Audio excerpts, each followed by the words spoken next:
Okay, we are live. Apparently, let me know if you can hear me. I can't hear anything at the moment. We are live. Luderitz Speed Challenge is on. They haven't had the best forecast, but they are up and running right now. So if you did tune into last year's live stream, you wouldn't see how it works. But literally, this is it. This is it. Me in Portugal. We've got the live scores or live speeds coming through, which I'm going to be refreshing any second now. Let's have a little refresh of this to see what's happening because we have just seen 47.33 Gunnar Asmussen on the track right now. That is what we want to see.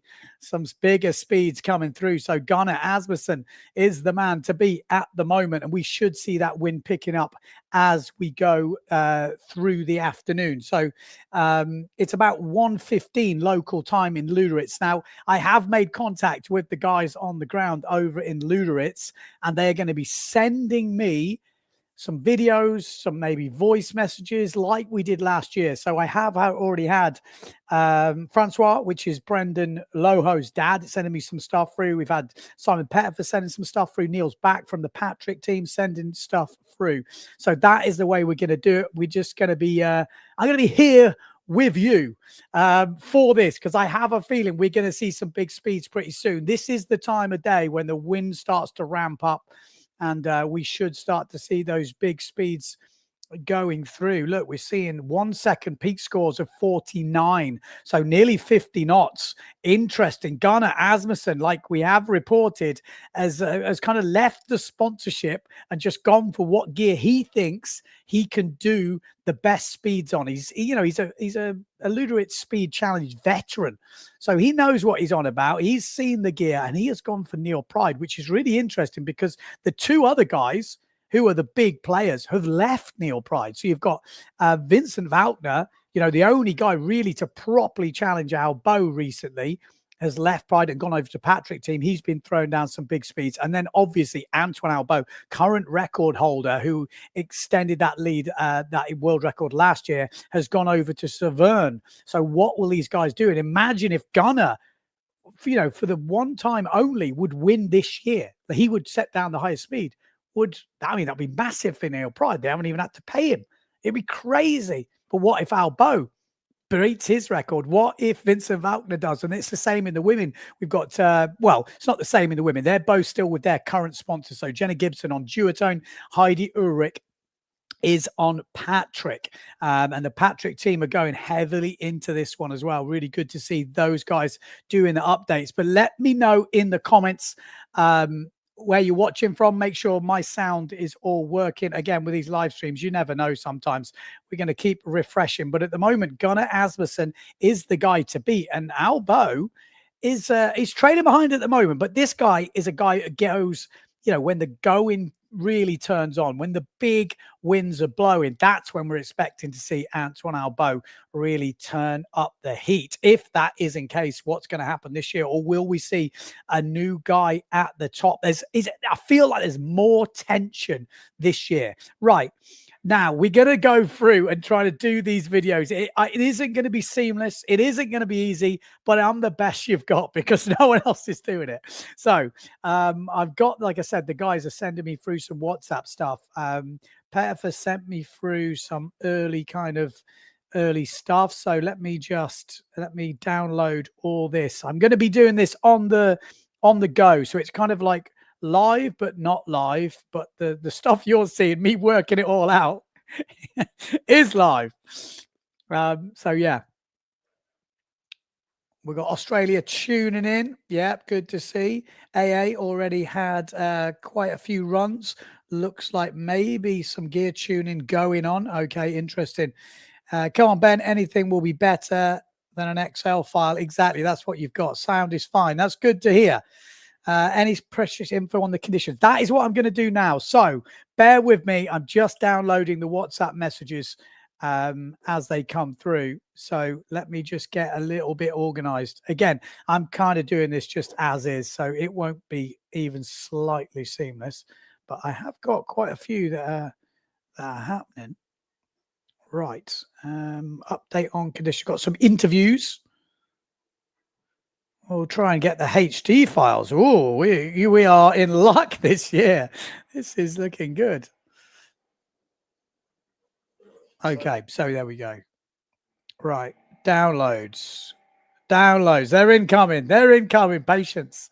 If you're just tuning in, you wonder what the hell's going on. What is this live stream you talk of? Well, this is what you've got. So let's play a few of those. I could say it's a one-man show here. Video file.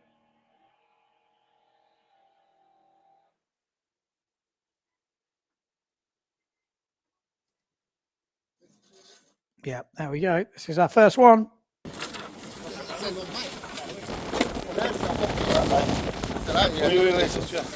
Something to say to Ben Prophet, Windsurfing.TV? Yes. Hello. What's up, man? Ready? Looks like Antoine Albeau is on a mission. I like that. That's a cool t-shirt. I like that. I'm on a mission. Used to have that on the back of the Boy Racers cars. On a mission. Let's have a look. He's on video too. I don't know what we've got. So, Cedric, how's it going? What's happening? Yeah, we are waiting for the wind. I think the forecast of today and tomorrow are the best of the month. So let's see now. It's a little bit lighter than supposed. The high tide is at 4, so we have still some times. We work a lot on the gear because here it's really special place, different than Lockhart or any other speed place in the world. And I was a bit surprised with this because the last day it was a light wind and you need to go so much downwind, so maybe you need some special settings. So yeah, let's see. Everybody is ready, and I hope at least we're gonna have like a 35 knots minimum. So. Yeah. So again, I'm just working out. I'm looking at these for the first time as well as you guys. So these, I'm not actually sure when they were recorded, but like I said, we'll play them through, set the scene. So Jenna, what's going on? When we got down this morning, it wasn't that windy, but it has just started to pick up. There's a few gusts kind of pulling through and a few sails moving around and stuff, so hopefully it's going to pick up. It's got a bit colder, which is good news. It was feeling pretty hot this morning, which means it's pretty windless, but it's got hot and we're getting into my wetsuit shortly, and then yeah, still not actually 100% sure what I'm going to be going on. Hopefully 5.0, but I've got the 5.5 ready. 5.5 ready, 5.0 on standby, hoping for some better wind. So yeah, hopefully we get some wind.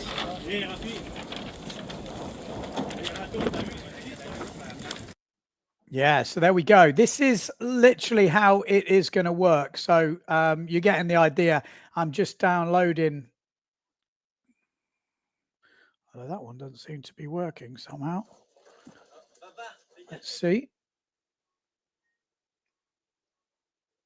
Well, we got quite a few videos to come through. These are obviously all from this morning. But for some reason, they are not downloading. Download all. There we go. Okay, so incoming.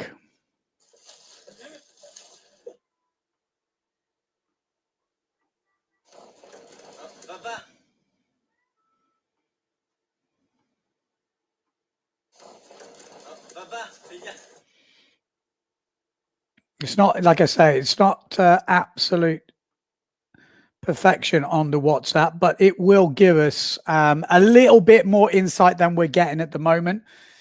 So yes, I'll go through the comments in a minute. I'm just downloading some more videos. Let's see what we have got extra now. Let's see. Hi, boys. So this was before they just started doing the runs. Is the man. This man is the canal. Okay. Hi, boys. No scores yet. No scores. Obviously, this was a bit from before, so It's I'm the just running man. through them. This man is the canal. It's Ben. It's for Ben, yeah. Yeah, you say hello. Oh, yeah. See this? This is what digs the canal, this right here. This is Edward. Say hello to Ben, Edward. Hello. And the team.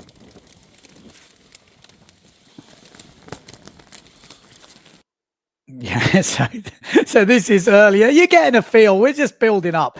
We will be looking at some speeds in a minute.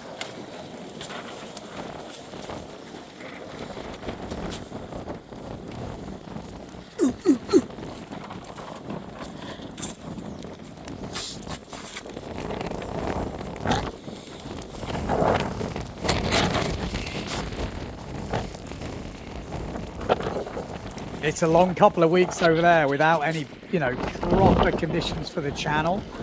Does make a big difference. You know, they have been having wind. It wasn't that they haven't had wind, but realistically for the channel, it's not been enough.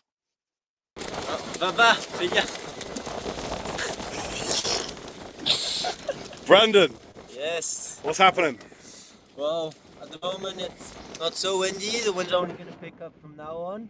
Hopefully the angle gets good. I can't wait to do the first run down. What have you rigged? Just 5-0. Oh, you're waiting for the big wind, huh? Yeah, but I managed to go down with it with quite low winds as well with the 5-0 because it gives so much power. So can't wait for the strong winds to kick in this afternoon. It's going to be amazing. Fun. He is ready, isn't he? He's ready. And he's been going quick 78 kilos this year. So he's gone up a couple of kilos, but still throwing down some big speeds. I think he might have even been the winner, you know, the leader on one of the days, which is pretty impressive stuff for an under 80 kilo rider. And I have heard the PWA of introducing that this year as a category within a category.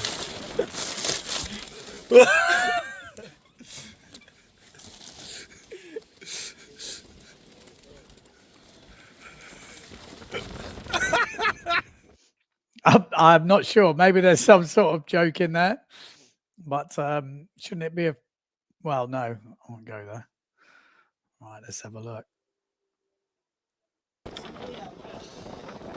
Yeah, so same as everyone else. The forecast is kind of good, the best we've had. I've got the 5.7 rigged. Really hoping to be able to get onto a smaller sail today. Not sure I'm going to break any records, even PBs on my 5.7. But fingers crossed, we get some more wind, the big wind, and we can scream down this canal and have some fun. Yeah, feel free to share the stream at the moment. Like I said, the guys over there are sending me videos. They're really on it at the moment, just getting some more coming through. But share the stream, because when I'm live, it's really hard to just put all the shares out, which I will do in a minute. But I'm just going to keep going through these WhatsApp videos because we do have quite a few more to go through. A lot of these were filmed before we're seeing the speeds that we're seeing like on the water right now. But it just gives you a bit of an idea. Niels Bach from Germany. Hello, hello. How's it going, Niels? What's happening? Pretty good. We had some fun the last 3 weeks, but we didn't have the super strong wind, and today we got the really good forecast. 42 knots, I think, in the gust, and it's usually stronger than what they give on the forecast. So we're expecting maybe a record-breaking day. And yeah, it's 12 o'clock. It's already windy, so we should be in for quite a good day. And yeah, let's hope for some good times. Yes, let's hope for some good times. That is definitely hope for some good times. It sounds like everyone is ready. Like I said, they have been waiting for this forecast for a while, so it will be a lot of from Sweden. Hello, how are we today? Finally some wind. Let's hope we have some really good wind today. Waiting 3 weeks, and now we get some wind today and tomorrow. So let's hope for the best for everyone here. Cheers. 3 weeks. That's what I say. It's a long waiting period if it doesn't quite happen. So I hope it happens today. Okay, I've got to remove a couple of these videos. Apologies. I can't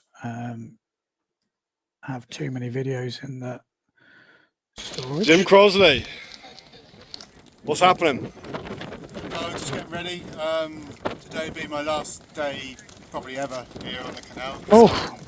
I'm going home tomorrow, and I'm pretty sure that'll be it for me here. So we have to wait and see what happens. Do what I can. What have you rigged? I've rigged 5.6, 5.3, and in the container there, in case it gets really windy, I've got 4.9 ready to go as well. Sneaky! Yeah. Ready. You've got to be ready now, because when it gets windy here, you don't want to be messing around trying to rig a sail. Who knows? You know, the forecast says one thing, but here, you know, sometimes it can suddenly get really windy, or sometimes it can not show up like it's supposed to. So fingers crossed. Oh man, I'll tell you what, that hit home, didn't it? You know, he wants that British record. That's what those boys are there at the moment, still held by Farrell O'Shea. Rest in peace. That absolute legend that is Farrell O'Shea still holds that record. So we'll have to see what the wind does. But Jim, boy, you can feel it. I felt the emotion there. It's going to be a big day. He's going to hope it comes through. Tomorrow is also looking good. And in my experience of being in Luderitz, sometimes that second day, which actually looks a little bit lighter on the forecast or windy, can sometimes come through strong. Sometimes the angle, the temperature all make a difference. Oh, hello. We've got a super chat in here. Marco, what a legend. 10 euros. That's going to get the beers in. Cheers, man. Okay, we have more videos coming through. Like I said, I'm just going to keep you up to date with what the stuff that we've got going on. Let me sure we haven't played these ones already. Yeah, maybe we have played that already, but I'll play it again just while I'm downloading some more. Oh yeah, it's the Albeau one. Something to say to Ben Prophet? On a mission. TV? Yes. Hello. What's up, man? All right, that's an insightful bit of information there from Mr. Albeau. Right, okay, so we've done the Mr. Pet videos. Now we're going to Mr. Francois, Brendan's dad. I'm going to tell him we are live because he said he's going to send me some more through when we are live. Right, let's have a look what he sent us here. This is a couple of action shots from the channel.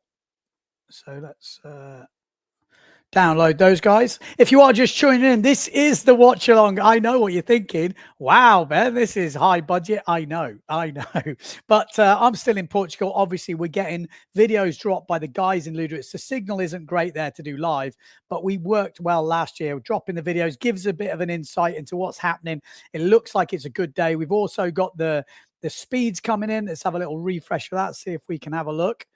It can kick in early and then drop, but it looks like Gunnar Asmussen, still the fastest man on the channel right now. First run was 47.33 over 500 meters, nearly peaking 50. Brendan Lorho, look at that though, in third place, 78 kilos, 45 at the moment, above Mr. Antoine Albeau. Wow. Vincent Valkenaers as well, not far away, 46.92, but still not the speeds we're looking for. We want to see faster stuff than this. We've got Cedric Bordes in the 45s. Neil Back's been going good from what we've been seeing. Jim Crosley, just heard from him, 44.9. We've got Alex from Greece down at 44. Simon Pett for 43. Heidi Urick at the moment, the top woman rider with a 43.02. I don't know if you saw Send It Sunday this week. But my God, did you see the guns on Heidi? Let me know if you saw the guns on her. Oh my God, I had a shock. They are massive. She has got some absolute huge guns on her. Impressive. Right, let's have a look at a couple of the flybys. So this is Brendan Lorho. At the moment, this was earlier on the channel, or, probably not too far away, a couple of minutes ago. Apparently the starting area is super good this year. It's got a lot deeper. You can see 78 kilos already putting in 44. That's the bit, that little slingshot around the corner. And then basically by the time you get to that first marker, if you want a 50 knot run, you basically have to be hitting 50 plus on that first marker, which you could just see, which is crazy. It's ridiculously crazy. Then the middle bit is kind of usually a bit slower, and then you get this boost at the end. But the fastest bits of the course are basically the beginning after the slingshot and the end, which is kind of weird to think. And you kind of got to survive the middle. So you need all the gusts to line up. You need the howl gust at the start. You want to see people struggling to start. If we're going to see a world record, we want to see people struggling to start in that starting area. It can't be an easy get on and off. You're not going to be going much over 50. In those type of wins. Right, we've also got another video to drop in. Let's have a look how we go. This looks like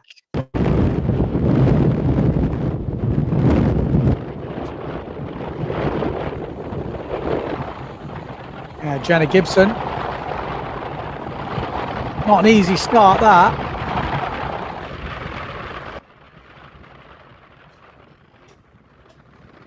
So there you go. Just gives you a bit of an idea of how it's looking at the moment. I'm going to go through a few of the comments as well. What have we got here? How strong was the wind when Albeau did his record? Stronger than it is now. They are literally holding on. I think you're talking 45 plus on the clock. So yeah, I mean, it's got to be maybe 50 knots if they're going to do 50 knots. It's literally like that. It's almost 1-to-1. The thing is with Luderitz, it's such a broad course, and depending on the angle, can be even broader. They don't want it too broad. Once it's too broad, you basically get chop on the channel. And it kind of slows you down. So, when I commented on a video the other day, said, oh, it looks choppy, and people were laughing, but it's surprising. It's very relative, Yes, it's not choppy, but for Luderitz, I feel like it looked choppy. And I think that's what they were saying. The angle is broad. So we have got a few more videos logging in. Perfect. Gusts 30 to 40 knot gusts at the moment. Angle is okay. Let me just give some morale boosting comments to the guys that are sending him through. Right. Let's have a look. We'll download these videos, but let me know in the comments and I'll try and get some information if you're after anything specifically. I can't guarantee everything because I'm obviously not there, but I can ask, that's for sure.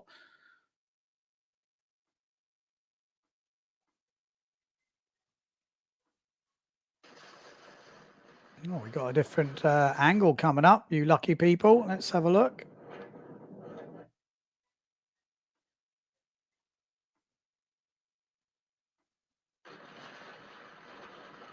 Yeah, it looks, if I'm honest, it looks relaxing, which is not good for record breaking, conditions. We don't want it to look relaxing.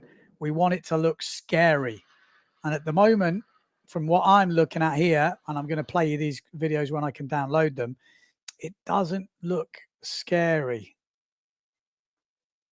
So, yeah, we might have to wait a little bit here, but we are live. We will be ready in case something does happen.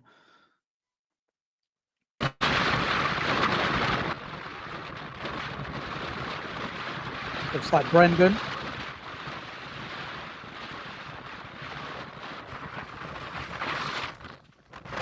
I mean, it looks quick. It's not like it's slow. And that's the difference. Don't get me wrong. I'm not saying it's not good, but for record breaking, it needs to be scary. Oh, Maciek Rakowski tuning in all the way from up in, I guess, in Naarloo, still there. Impressive. Yeah, hopefully we do get that. ChatGPT says the wind was 40 to 45 knots and he was on a 5-3 sail. Sounds about right. You got to have gusts of probably 50 if you want to do a record, I would imagine. But at least in the 45s, it sounds like 30 to 40 at the moment. So we need to see it step up a notch.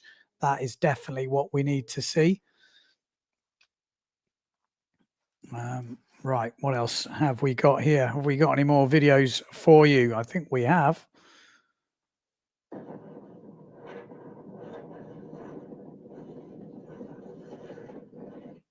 Sometimes I never know with WhatsApp. It doesn't kind of download them, but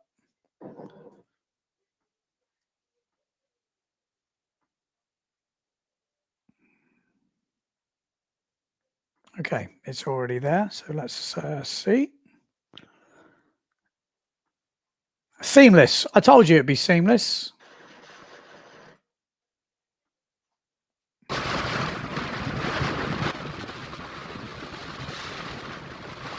like Vincent Valkenaers. He looks so fast, doesn't he? It does. My God. That guy is an absolute machine, and interesting to see a totally different stance sometimes, very tall, short. I mean, we spoke to Patrick at the Deafy Wind, and he was saying why he, obviously why he signed Vincent Valkenaers. He's bloody quick, but he was basically saying you can't replicate the size of that man. Just because you're a good windsurfer, the size makes a big difference as well. Obviously, gear makes a difference, and you're looking at all those little factors that all add up. But he was. He thinks he can do it. He definitely thinks he can do it. Otherwise, he wouldn't have signed him. Let's have a look. Yeah, my WhatsApp is playing hard to get at the moment.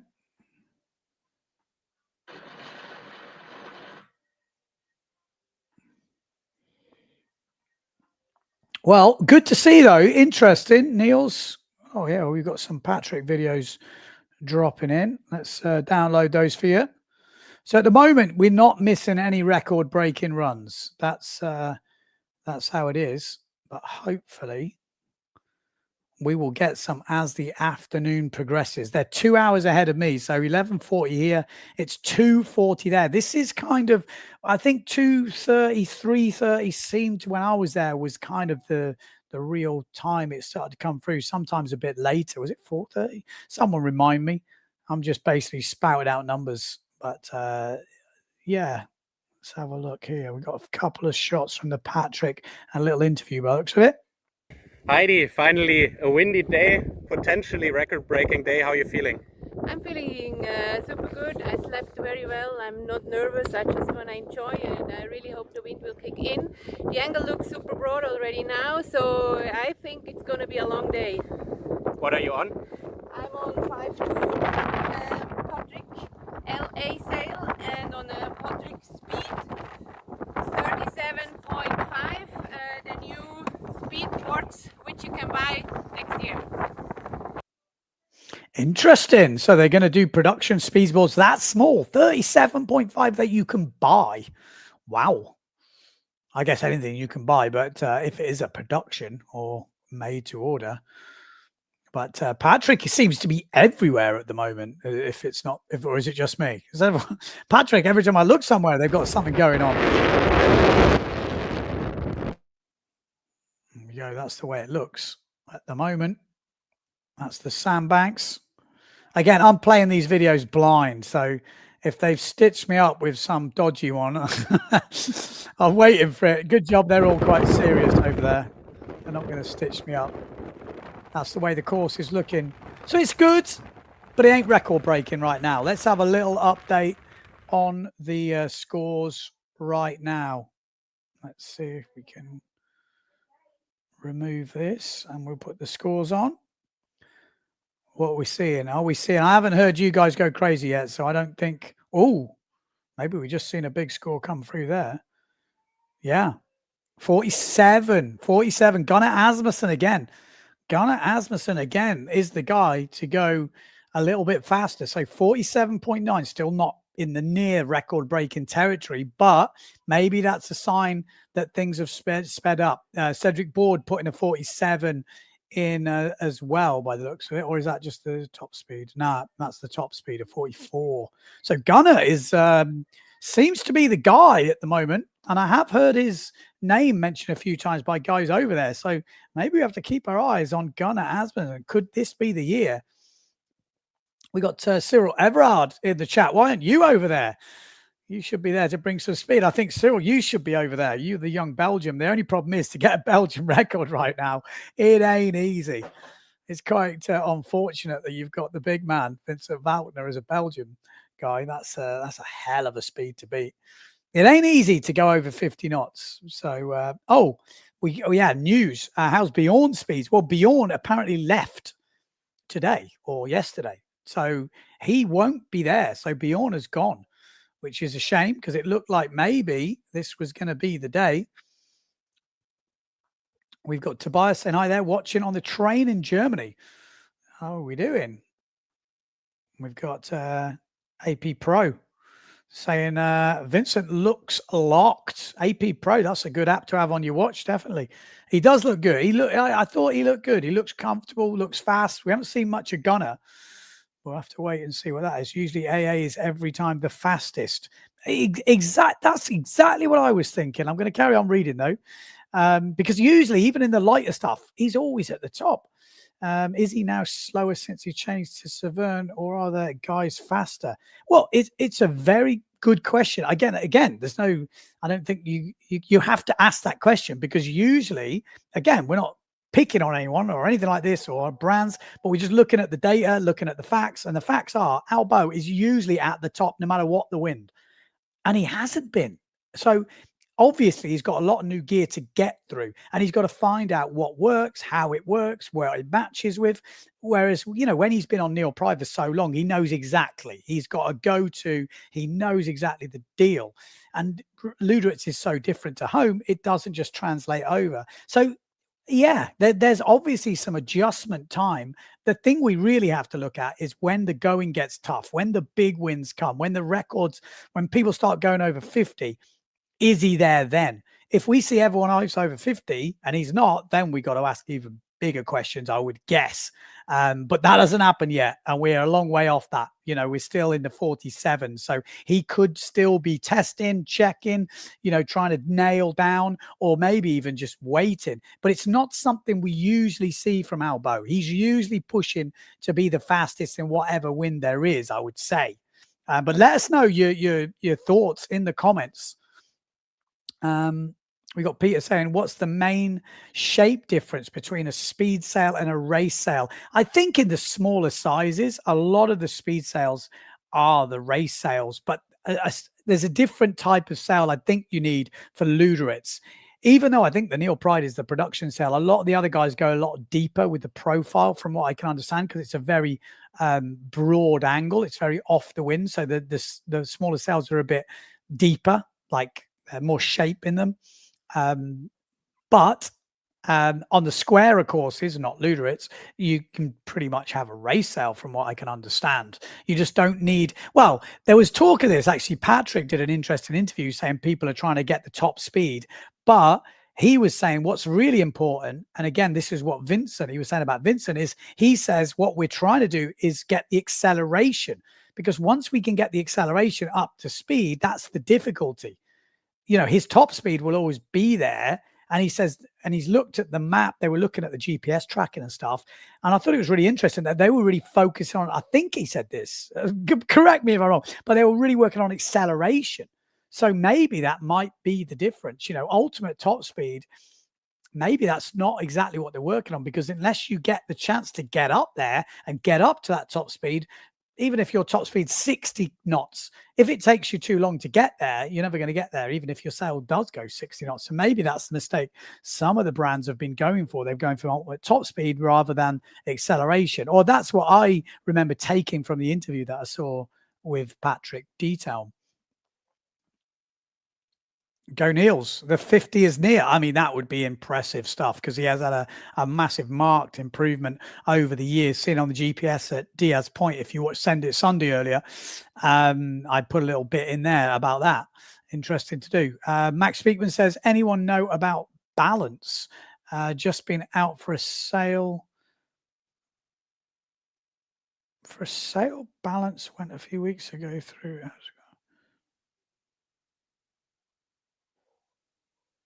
Sail balance. Oh, balance. Oh, sorry, maybe there's a full stop in there. Just been out for a sail. Balance went a few weeks ago. Thought it had got better, but no good on the board today. One run and lucky to make it back in. Maybe a problem with your ears. Have you got a problem with your ear, Max? I know that much. Like, I've got a friend here who had this ear surgery, and then after that, he started to, you know, get a little bit wobbly on the feet. So if anyone's got any help, let us know. Niels the Rocket. Niels' back's got a bit of support here. Gunner and Niels throwing it down. Are we going to have a look at the, are we going to have to refresh the live stream? I thought it auto refreshed, but obviously not. Yeah, Neil back. Well, 45. Still Gunnar Asmussen at the top of the list. We got Dennis. Dennis says, thanks for covering. No problem, man. Like I said, I would be doing this anyway. So that's why it's a little bit rough, but I'm kind of gagging for information. So I know a lot of people out there are. I mean, we've got 162 people in the stream, and feel free, please share it on your forums, your WhatsApp groups or whatever, because there will be a few people who want to tune in and maybe they don't know. Again, I can't offer you perfect coverage, but we can offer you some coverage. I think it's called Vertigo. I don't know if are you taking the piss? Yeah, but well, don't go too high then, Max. Let me remove a few of these videos, and we've got a whole new lot of videos coming. So Let's see if we can get some more insights from over on the channel. Like I said, Francois is throwing me some clips at the moment.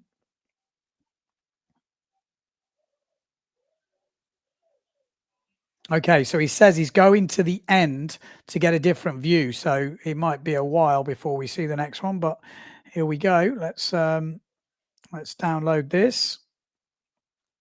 And let's see what we've got to offer. Be quite nice to see the end of the... Sometimes WhatsApp is an absolute pain. I can't tell what we've watched, what we haven't watched, but... Bam. Got good form, isn't he, Mr. Brendan Lorho? 78 kilos. He's definitely the one holding it on for the lightweights.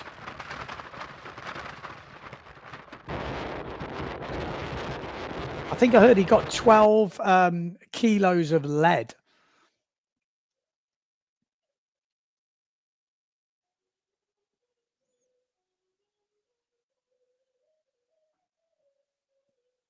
Right, what else have we got coming on?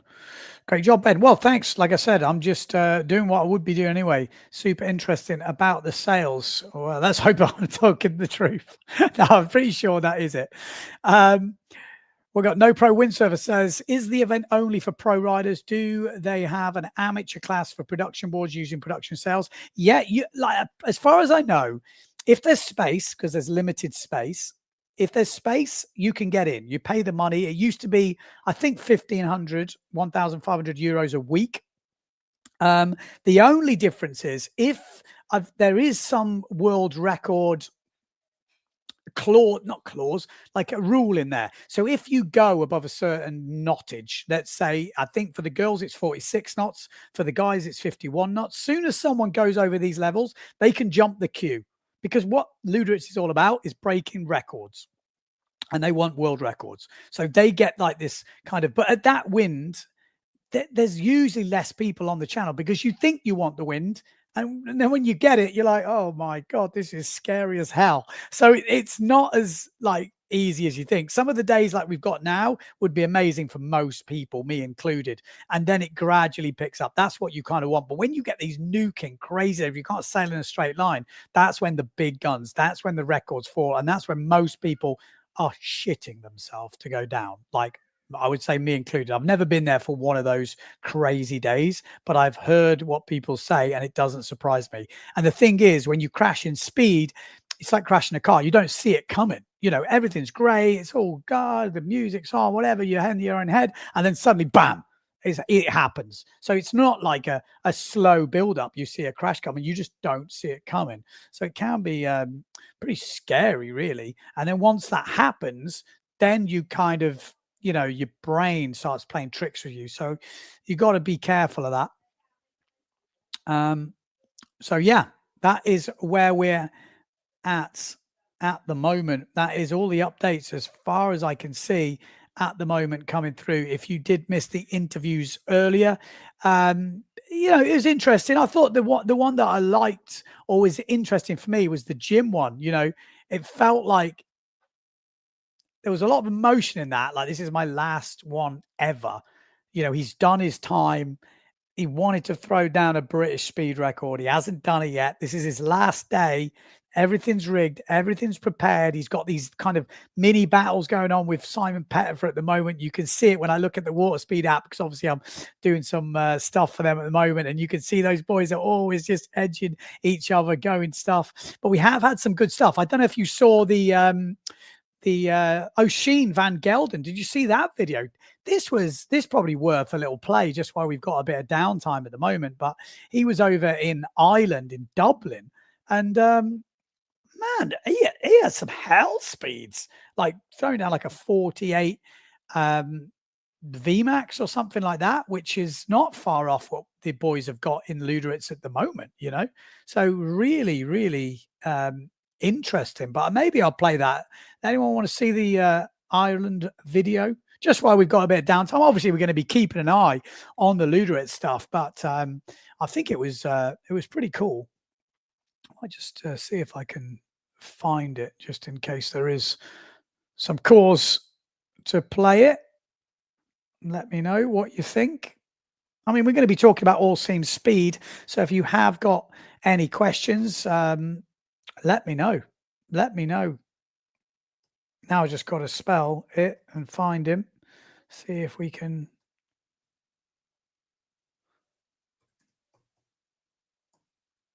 I mean, O'Sheen has been a guy who has been over to Luderitz quite a few times, thrown down some pretty big speed. He's obviously not one of the biggest either. So really cool to see. I always like it when the lightweights, you know, show up, because it ain't easy. It ain't easy being a lightweight guy trying to go fast. And you don't get obviously as noticed as much because the big guys will always take the headlines. But that's not to say, like, in their own right, they are absolutely flying, and I'm liking seeing it. Let's see if we can find him. He's not easy to find on YouTube for some reason. 7777777. There we go.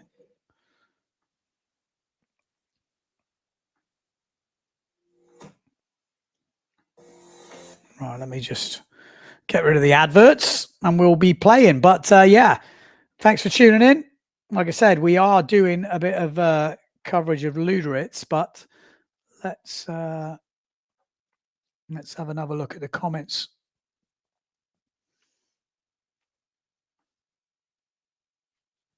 Great footage. Let's have a look. We got they spelt Vincent's name wrong. Well, easy to do, isn't it?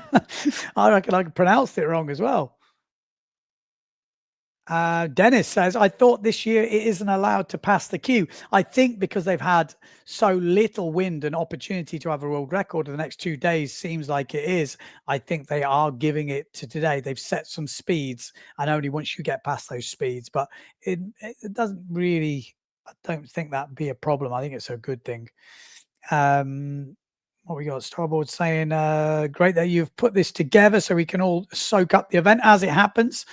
Too interesting just looking at the LCD speed. Yeah, exactly. We're all looking for the same thing, so it is cool. We can all have a little bit of a get together, share the comments, ask the questions. Like I said, hopefully I can manage to get some at least content from over there, which we can all pool it together. A lot of Soul saying, do only lightweight riders wear weight vests, or do riders 99 kilos also wear lead? They all wear lead. So it's not like you're weighing yourself up to some of the heavyweight guys. They also wear lead, and sometimes the same amount of lead, which is kind of bonkers to think. But it does make a difference just having proportionally more weight higher up rather than distributed evenly over your body. So it does make a difference to the speeds. What else? How do riders survive at the channel all day? Where is the nearest Costa? Yeah, exactly. I mean, there isn't much there. It is literally, that's it, in the middle of nowhere. I know a lot of them rent the cars from Kennings and these sort of places where you get a van and you get all organized, you get your snacks, you get your stuff. Essentially, when it's a record-breaking day, maybe they turn up earlier and they're there a bit longer, but there is like this key period where you should be on the channel, which is sometimes can be wrong. You know, sometimes in the early morning you get some random kind of gust for an hour or so, which can be kind of crazy. And sometimes they can be the best because you get the difference of the flat water. They said it wasn't windy this morning, or that windy this morning.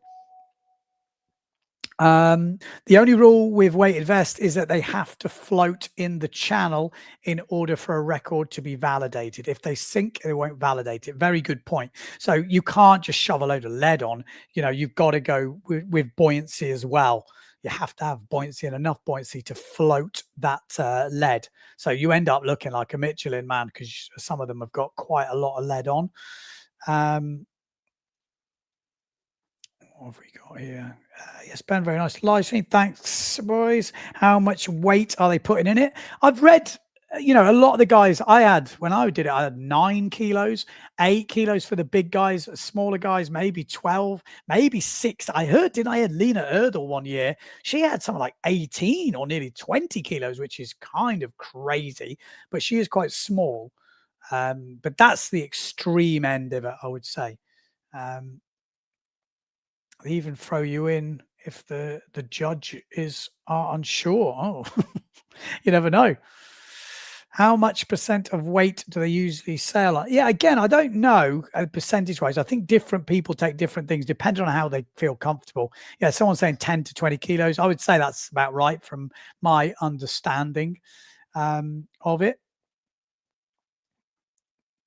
Let's just have a look. I'm going to play this because I think it's interesting. This is Oisin van Gelder over in Ireland. Look at this. I mean, this is, you know, Dublin. Like when you see the map, you're like, wow, but how good does it look? You know, if Luderitz could provide this all the time, you know, like some of these venues like we get in Holland, like we get all over sort of Europe, really, there were these sandbanks and kind of strange places. They don't happen very often, but when they do happen, they can be better than Luderitz. The problem is you can't get that repetition, so you can't plan it. Whereas Luderitz, in theory, you know, every so often you're going to get one of those record-breaking days. You know, who's to say if Vincent Valkenaers wasn't here this day, he couldn't have done a record? But it looks like a actually dreamy spot. Maybe a bit chilly. Maybe, you know, you wouldn't want to crash. There's no safety. But, you know, you're pretty much in one of the biggest places, you know, with island city, not too far away. But it looks pretty crazy. Has anyone else got any good speed spots close to them?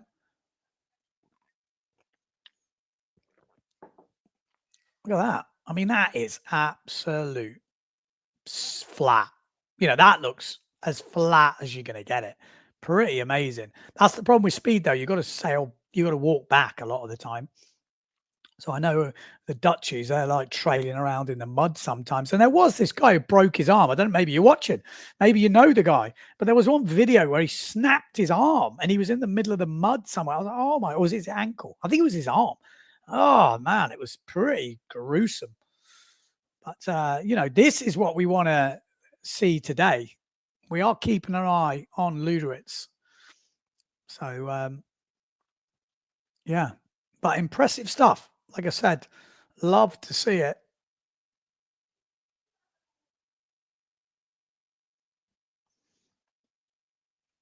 Got the shaka going on. So it looks like there was a few of them over there in Dublin. If you are just tuning in, this is Borough. Is it Borough Bay over in Dublin? This is Oisin van Gelder and crew, Irish crew, throwing it down in the recent storm. But yeah, it looks butter smooth. Dennis saying the man with a broken arm in the mud was Benjamin Verdin. Speed spot, the brace in the Netherlands. Yeah, that looked brutal, man. It looked nasty.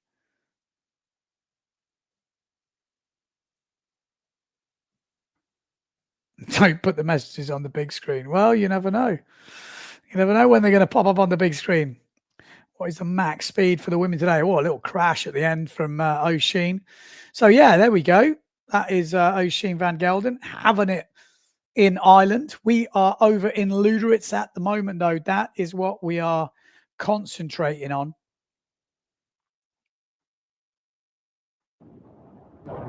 Get a bit of speed run here. A bit of wind noise.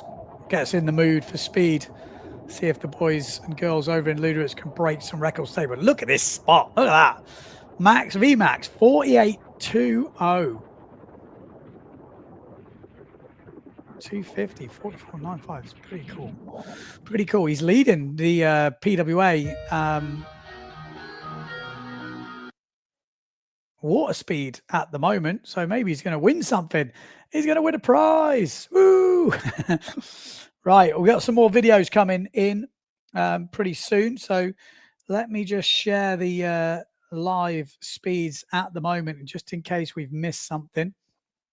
Gunnar Asmussen leading last time we looked and still leading. Vincent Valkenaers in second. Jim Crosley moves up into third place.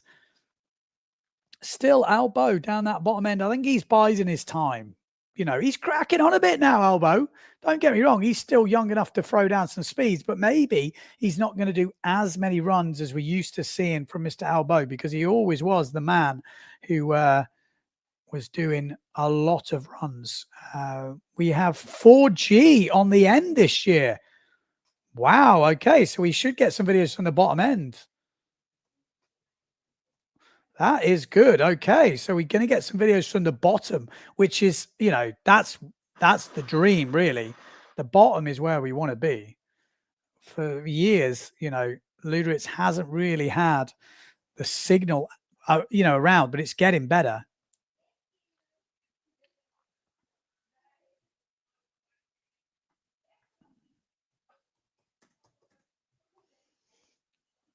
Oh, Mr. Jordy Vonk has just messaged you. Maybe we can get him in at some point today. Keep me company. If any of you want to join me in the live stream, I can put the link on. And you've got any good stories about speed? Any interesting information?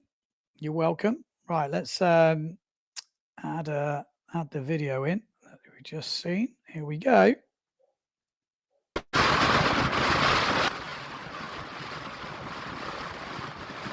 That is the view from the bottom. It's not apocalyptic right yet, is it?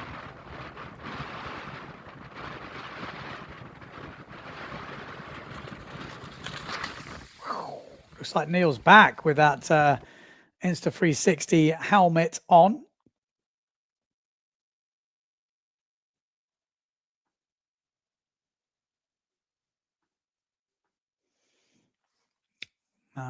So yeah, we'll be seeing that. We've got a question here. Why Sarah Keita doesn't give it a go? I reckon she could be right up there. Well, it's a good question. I've been asking her for quite a while. But it's a big thing, you know. You got to go in the desert for this many times. You got to go serious, you know. It's not as simple as you think. But yes, I have asked her. It's the one. I think it's the only title she doesn't have. You know, if you think about what she's done in the world of windsurfing, she has smashed everything. You know, wave world title, freestyle world titles, you know, slalom world titles. I guess foiling, missing, and speed. Yeah, you know, maybe she's just not. She's fast, but she doesn't really like that crazy at the top end. I always remember when she had that big crash in New Caledonia, it kind of put her off a bit. She's not into the really crazy conditions, even though she's good in them. You know, I saw Femke van der Veen, actually, the Dutchie, over in Furta, and you could tell she loves it. It would be interesting to her in Luderitz. She's got like, she just goes for it. Blank Albeau as well. They kind of like this craziness, Lena Erzin, whereas Sarah Keita doesn't particularly like it. She's good, and she's better in the normally nicely powered up stuff for me. So yeah. But I would like to see it, that's for sure. An Olympic title. There we go. Nick said it, you know. Again, to do everything's pretty hard. To do slalom, slalom X, freestyle as many times as she has, and wave, I mean, that's already crazy good. You know, Olympic stuff is a whole different ball game as well. But, you know, to be the, I mean, that, if she imagined she got that, but that's, like I say, that's a whole different animal, I think.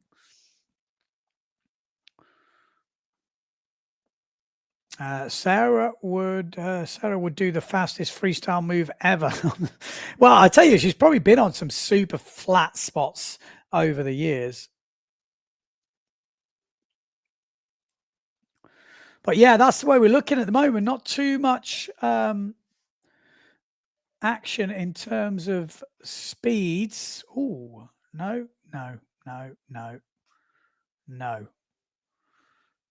No, not too much action. So I can only think the wind kind of backed off a little bit because we're not seeing much come through at the moment.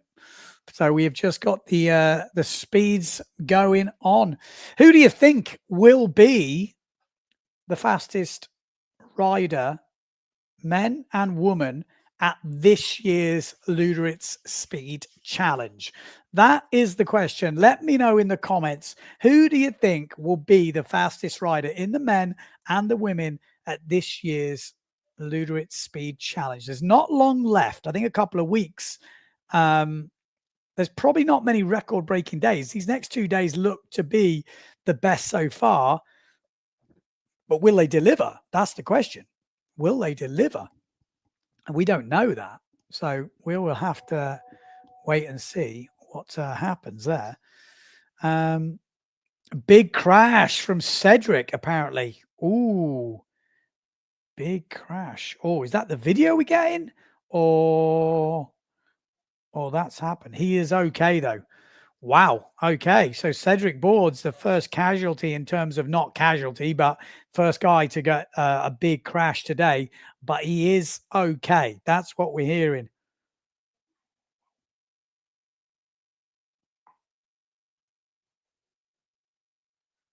I'll just checking if we've got video. He's okay. I mean, we can ask for video. He's okay. But apparently a big spin out, then caught the edge. Again, I know I tell my stories of Luderitz, but that's the only thing I've got. And you get this weird thing, and they talked about it. I heard a lot of riders talk about it, and it wasn't until I was there. You know, we'd had a few days and nothing. And then the one day where you got the big speeds, you kind of get this almost like, feels like levitation, where it's not spin out, but you just kind of drift across the channel without having any traction. I know you're going to say that's spin out, Ben, but it's not. The back of the board's not going. The whole thing just drifts, and you don't know what to do. And it's like, wow, it's very scary. But yeah, the spin out and then catching an edge, we've seen that. Oh, there is a video of the crash. Okay, so it is uploading at the moment. Wow, let's hope he's I mean, he's okay. So that's that sounds good. Mega crash, maybe. Well, we'll soon find out. I mean, we've all got our expectations of what it is. AP Pro Developers says, are the riders' GPS units calibrated to start and end gates? Good question. Don't know. Fastest 100 meters I ever run to goes to. Fastest 100 meters ever run to go to Cedric. He is okay. Oh, maybe the fastest 100 meters. Gear not okay. Okay, he is okay. The gear is not. Wow. I'm trying to decipher these messages, but sounds like we've got something coming. Shit. There's something nice about these updates. They're like little presents. I remember when we did the Whokeeper Pro. Yes, it's not professional. It's not whatever. But it's still like you don't know what you're going to get. So you're like, oh, give us a little nugget. Give us we're like feeding us little biscuits or something, or bits of chocolate. And sometimes you get the mother load. You're like, oh, look at this. Oh, it's a record, because you don't know. We're not there. We haven't got that total live seamless link. We just get these nuggets thrown at us like little chimps. We're like, yeah, okay. Pretty funny. What we got here, the times we see on the website are from the participants' GPS devices, official GPS devices provided by the organization. But for the records, it is the cameras that count. Yes. So these are kind of an indication of what the guys did. And then for the official record, they go back to the gates, and it's basically time over distance that, they have a recording synced up to cameras. When they cross, they start it. And when they finish, and then they obviously work out how long it took them to sail all the way from one gate to the other. They know the distance is already measured out, and that's how they get the record. Obviously, they have someone there doing those full-on records. The records we see on the website must be validated at night by the organization using the cameras. Yeah, exactly. For full list of times, it's Luderitz ranking 2000. Have we not got the full list of times on here? Maybe okay. Albeau just put his fastest speed down, 46.26. Still not record breaking, But yeah. Okay, apparently the video can't be sent because the signal down the other end of the channel is not strong enough to actually send the video. But they do have communication down there. So that's the sort of the problems with Luderitz. It's very hard to do anything from there because of the connection. And the only real connection you get is from the beginning of the course, which then you see the riders disappearing. You're like, oh, so it's not the best angle, but it's the only angle you really can, basically film and then send it straight from. So we're going to have to just rely on updates.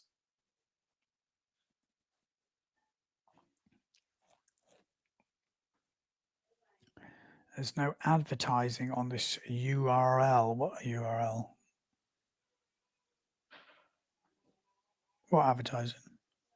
Well, I guess you've got to give these guys the credit. They're helping run the event. So I think a bit of advertising to help them out. It can't be that bad. Antoine Albeau, 46.26. We just saw that. Gunnar Asmussen, 46.89. So he's still outdoing Albeau at the moment. There's some interesting battles going on. I like to see this. I really like to see it. I love it that the brands now have picked their riders and put their eggs in the basket, sort of gone, right, this is our man. We're going to back him. I think it creates this nice, interesting competitive dynamic. I like it. I do like it. What do you reckon?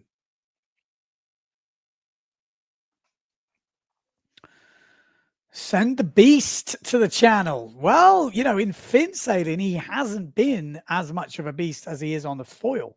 That's not to say he couldn't be the beast, but the speed sailing is a whole new thing, I reckon. It's totally different. It's not what you think. Sometimes the fast guys who you think are the fast guys are not always the fast guys.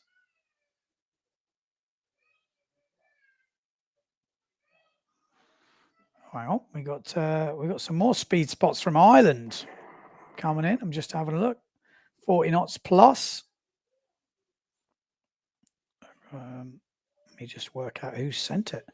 Mr. Stephen Williams. So Ireland sounds like it's got some good speed spots. I'll try and work out. Like I say, we'll keep the speed theme going. But no records at the moment. If you are tuning in, Luderitz Speed Challenge is on today and tomorrow. Do look to be the best days. When will it be the best? That's the problem with speed. You don't know, especially over there. Sometimes, when you're not expecting it, the wind will come through. Usually it's a similar time of day, but it's not guaranteed. It's definitely not guaranteed.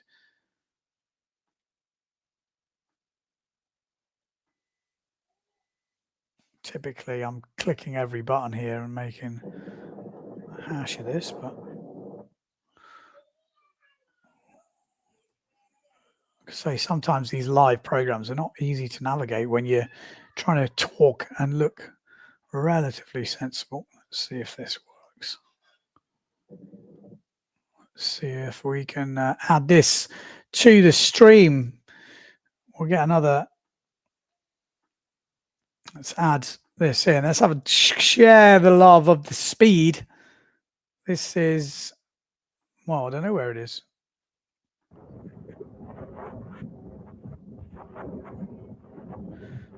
Bunbeg, over 40 knots speed run. Bunbeg, anyone ever been to Bunbeg? These are the ones, isn't it? These sand spit, little things, usually the low tide. And you just get a perfect speed run. Look at that thing. It is absolutely flat as. And you've got nothing upwind to, disturb the wind. That's surely the type of record-breaking spot we need. That's going to be, again, you just can't get ready for it. That's the biggest problem with all those things. It's really hard to almost... you can't plan for it. Whereas Luderitz, you go there, you're all ready, everything's ready. It's you can get organized. You've got, the thing that makes, I think, Luderitz much more reasonable now to make the effort to go is the way they're using Diaz Point, which is obviously the other way around, so port tack rather than starboard tack, but you don't need as much wind for that. And you see people like Niels back earlier going 51.5 knots or something on the GPS. Now, most of us don't want an official record. I don't really care about an official record personally. Like, GPS is enough. I just want to go quick. I want to go quick with people who are there also to go quick, share the stoke, all the atmosphere that goes with it. I'm quite happy with the watch. Obviously, Albeau, Gunnar Asmussen, maybe people who are looking for national records, Vincent Valkenaers, Heidi Urick, they want the world title, they want the world record, they want national records. I get it. But I think for your normal person, they just want to go quick. Going like to Ireland on some sandspit in the middle of nowhere on your own or with a friend, if something goes wrong, it's a freaking disaster. So, although something goes wrong in Luderitz, it's not like you're in there is a hospital close by, but I wouldn't have thought it's the most equipped hospital. But that's what I think. Let us know your thoughts. Interested to hear. Has Bjorn left? Yeah, we heard Bjorn has already left, either today or yesterday he left. Jim Crosley leaving tomorrow, so the channel will start to get empty. Murphy's Law says it will probably be a record-breaking day tomorrow, which would, if you're Jim Crosley, you'd be like, oh my God, typical. Have any sailors ever experimented with aero suits? I would have thought drag would be a big factor at 50 knots. I think it is a big factor, but it's equally a big factor if your aero suit isn't quite working right, because your body's moving, everything's moving. You've got to get on, you've got to get going. Acceleration is a big thing, and you're not in that same position. If you could set someone up and perfectly align them, I'd say then it becomes more apparent. I know Eric Beale did a bit of experimenting with that recently. Again, how much effect did it have? Could it have worked? Does the course need to be longer? Do you need to be settled? I think there's too much movement going on. Or, the way you have to get on the channel, then you've got to change your angle downwind, reversing that. I think it's probably more hassle and maybe slower. But interesting to hear what you've probably done more on this than me. How many windsurfers have we in total over the whole world? What a good question. It is a good question. I think ChatGPT would probably be a better source of information, because I really wouldn't know. I'd have to try and look it up, and I'm not sure anyone knows exactly, but I'm sure there's some good guesses out there. I wouldn't even have a guess, And how do you what is your classification of a windsurfer? How many times do they have to windsurf a year? Do they have to be regular windsurfers? Do they have to have their own gear? Can they be windsurfers that go on holiday and just go windsurfing on holiday? I think this is maybe harder to answer. What about their apparent wind on the course? Yeah, there's a lot of things going on with the wind. Antoine once mentioned that when the wind starts, it usually gets stronger the next day. Yeah, that's what I was thinking. Maybe tomorrow could be the day. Got a couple of videos just pinged in, so maybe there's a big crash coming up. Also, Finian had a suit on one of his records. Yeah, had like a big silver condom suit. I kind of mentioned that to him. He's not that happy about those memories, but it obviously worked back then. Look at Eric 3 or 4 years ago at Luderitz. He was trying all sorts of different stuff. Yeah, 100%. Did the One Direction booms make a difference? I think they did. Whether it's it could be because you get a deeper sail, it could be drag, it could be a lot of things, but they seem to be relatively common. And then someone did the record with a two-sided one, and then it didn't seem as anyone cared anymore. When I went, I just had a normal boom, and I don't know what the difference would have been. Antoine has been in the wind tunnel, so would know whether or not a specialist suit would make a difference. I would imagine in a wind tunnel it would make a difference, but windsurfing is not in a wind tunnel. That's the problem. You're moving around. But I could imagine if you can fix it, then maybe. Right, let's have a look what videos we are going to get through here. Oh, maybe I haven't got a video. I thought I heard something ping through. No. I'm not sure what happened there. I thought I had one. Oh, I've been lied to. What did I just see? Well, we'll have to wait by the sounds of it. Still no video at the moment.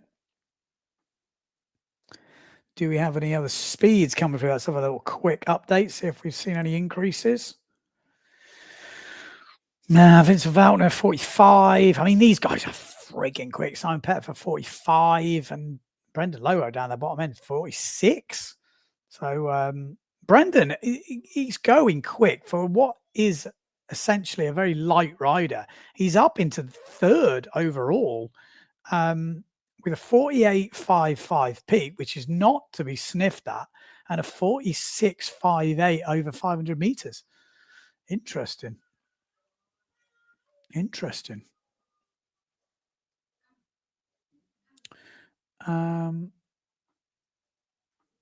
What have we got here? We got Frederick saying, did they ever try a kind of yeah, I'm not sure about that. I actually don't know. Been a little bit off subject, but really enjoy the podcast about the GPS. Learned a lot from it. Well, thank you, Mr. Boy Van der Veer. You have to thank Mr. Mike George for that. Mike George is the man. Like, he knows his stuff. It's super interesting when you get onto that GPS talk. You're like, oh my God, I didn't know that, didn't know that, didn't know that, didn't know that, didn't know a lot. It's quite interesting. And like I said, if you are looking for a GPS, definitely check out the paper he made. I did link it at the bottom of that podcast. If you haven't watched that podcast or had a look through it, it's definitely worthwhile if you're into the GPS stuff, because it is interesting, really interesting about how it all works and certain watches and why they might be inaccurate and how to make it as accurate as possible. You know, just having it under your wetsuit apparently makes a big difference, which to me, I never even thought. I thought just have it on your wrist, it would work. But when you also listen to the podcast, you realize how the hell does all this stuff work? So we are seeing some videos coming through now.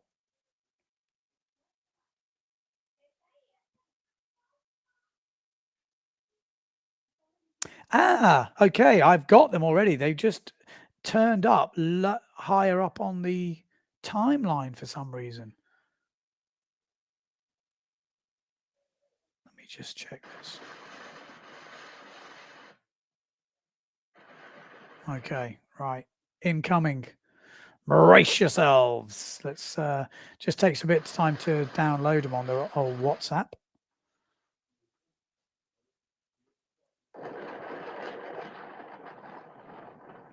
Gonna say, I'm not sure what we're gonna get here, but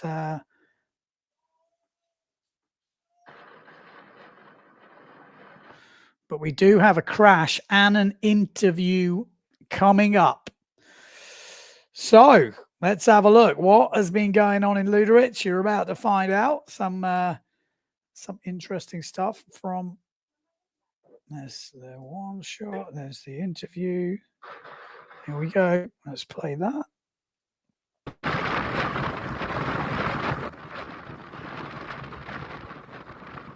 I think this is Cedric Bordes. It's a red sail. Oh, Jesus. Wow. Did you see that?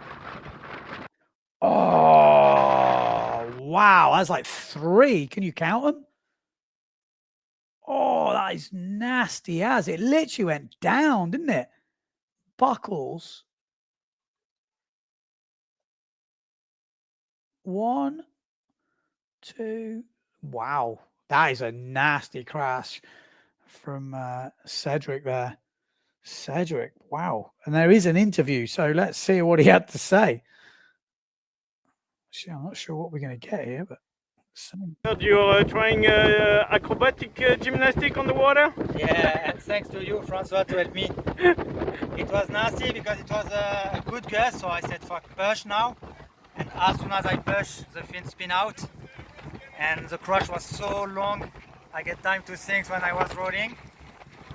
And yeah, I'm a bit injured in the leg, but nothing bad at all, so I'm really lucky, all good.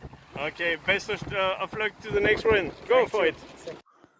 Oh, man. That was pretty brutal. Let's have another look. So you can see him pushing.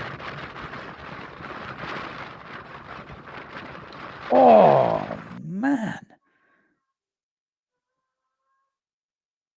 Oh, it's a big spin out, though.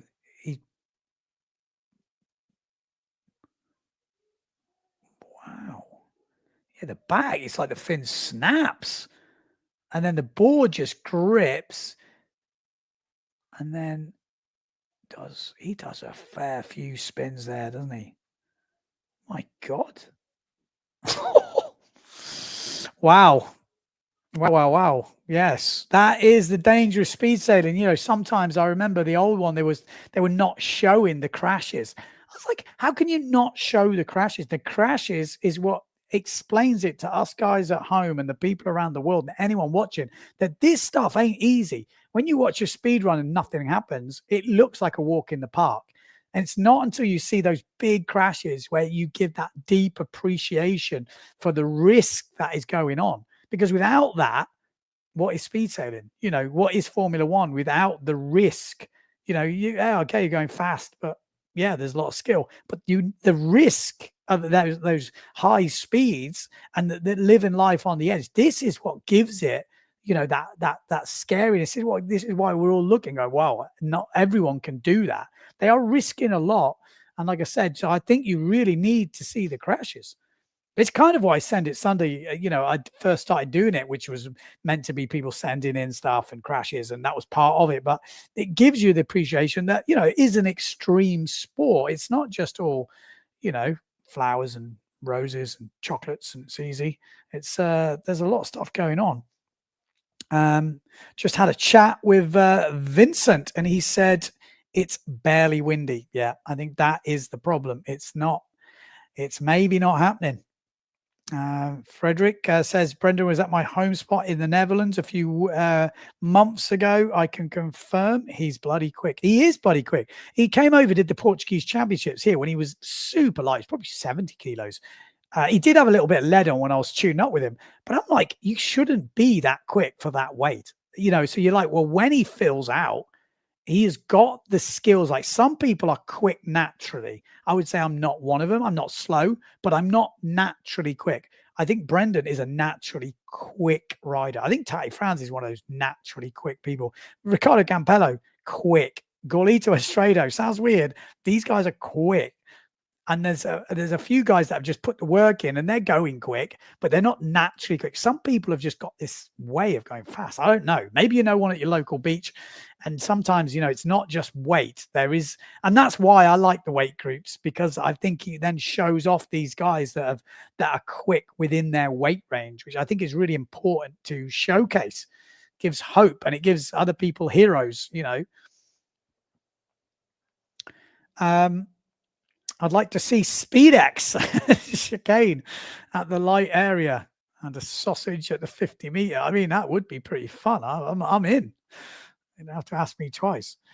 Hey, Ben, what's the speed in the brackets? I think that's their 2 second, I guess. Could be their 1 second. Maybe their 1 second. I did read it somewhere, actually. But it's their max. Let's say their max that they're comfortable in giving. So it could be their VMAX, but I could be their 2 second. I'll have to check. But it's one of their top speed for that run. Ben, you should refresh more. Well, I'm trying, but it should auto refresh. That's kind of what I had it set as. But because there's not much happening. Gunnar Asmussen still leading at the moment. Jim Crosley has moved up into second place, 47. 30, we saw that before. Antoine Albeau has gone quicker, 47. So we are starting to see breeze. You can see Brendan's done the most runs, 46.58. We've got Vincent Valkenaers still on 46.9. Pettifer, you know, we're still lacking a bit of breeze at the moment. Heidi Urick leading in the women. So very interesting to see that. I would say she's lighter, obviously, with the weight on. Could be interesting. Gunnar Asmussen just put a 47.85 on, which would be the second fastest run of the day. So maybe the wind is starting to increase.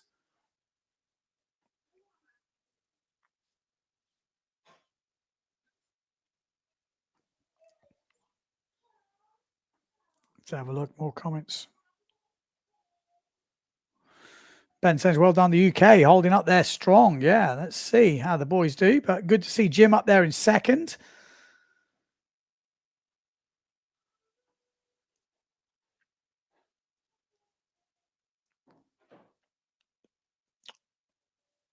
Why is Dennis DePauw not speed selling anymore? Well, I'm sure he can answer that in a minute.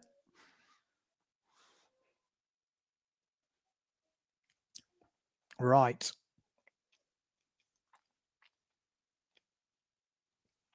Let's see if we've got any more. We do have a video here, which is interesting. That looks like.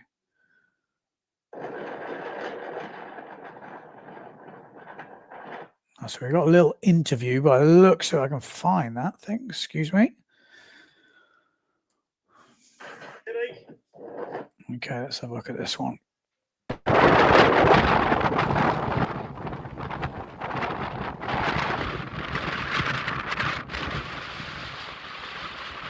Simon Pettifer.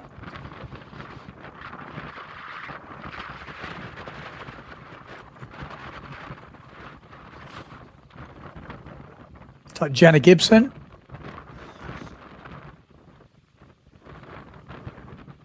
Yeah, it's windy. It's just not crazy.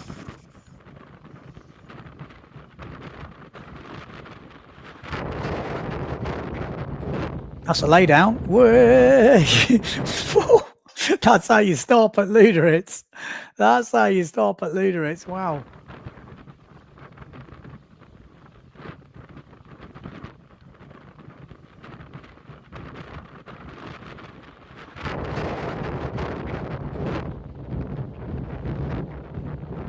Whoosh.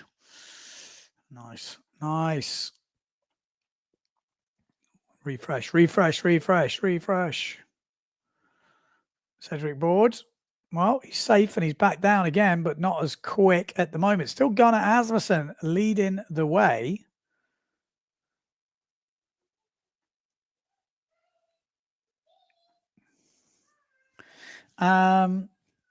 Just going back to how many windsurfers are in the world. AI said it was 130,000 windsurfers in the UK. In 2018, I think it should be over 1 million. Do you think that's correct? And like I said, how are they actually measuring if you're a windsurfer or not? I mean, 130,000 windsurfers. I mean, maybe. I just don't see it, but it doesn't seem that busy. I'm sure they'd be selling a bit more windsurfing gear and there'd be better sponsorship if that was just in the UK. I mean, I don't know, but seems wrong. Looks horribly deep, straight down the chop. Yeah, I mean, it's super deep. That's the reason you can go quick there. The problem is that the angle can go too deep. You know, sometimes. So then it only really works when the wind gets to be absolutely cranky, but then it builds up the chop. So they need a bit of luck. Obviously, the channel you can dig it at one angle. It's not like you can move it. I mean, in an ideal world, that channel would be able to move with the wind. That would be or you have the one sidewall that moves. I mean, people have talked about this years ago. You know, if you had the money, how would you design the best ever channel? Would it have that upwind, you know, sort of thing, upwind barrier that you're able to move? So you dig the channel wider and then this channel kind of moves in the perfect thing for the wind. I don't know, it sounds daft, but it's probably possible. You need to, like, the windiest place in the world where you've got room. So ideally it would be longer than Luderitz because that way they've got it. You can't really go that long. And then you would have a movable, like, windward barrier, I guess. Yeah. And then you could tune it, like, to whatever you got, which would be pretty cool. Anyway, that's just a thought. How much money have you got? Let's have a look. I'm scared to play this video. There's a Paul Van Bellen video here.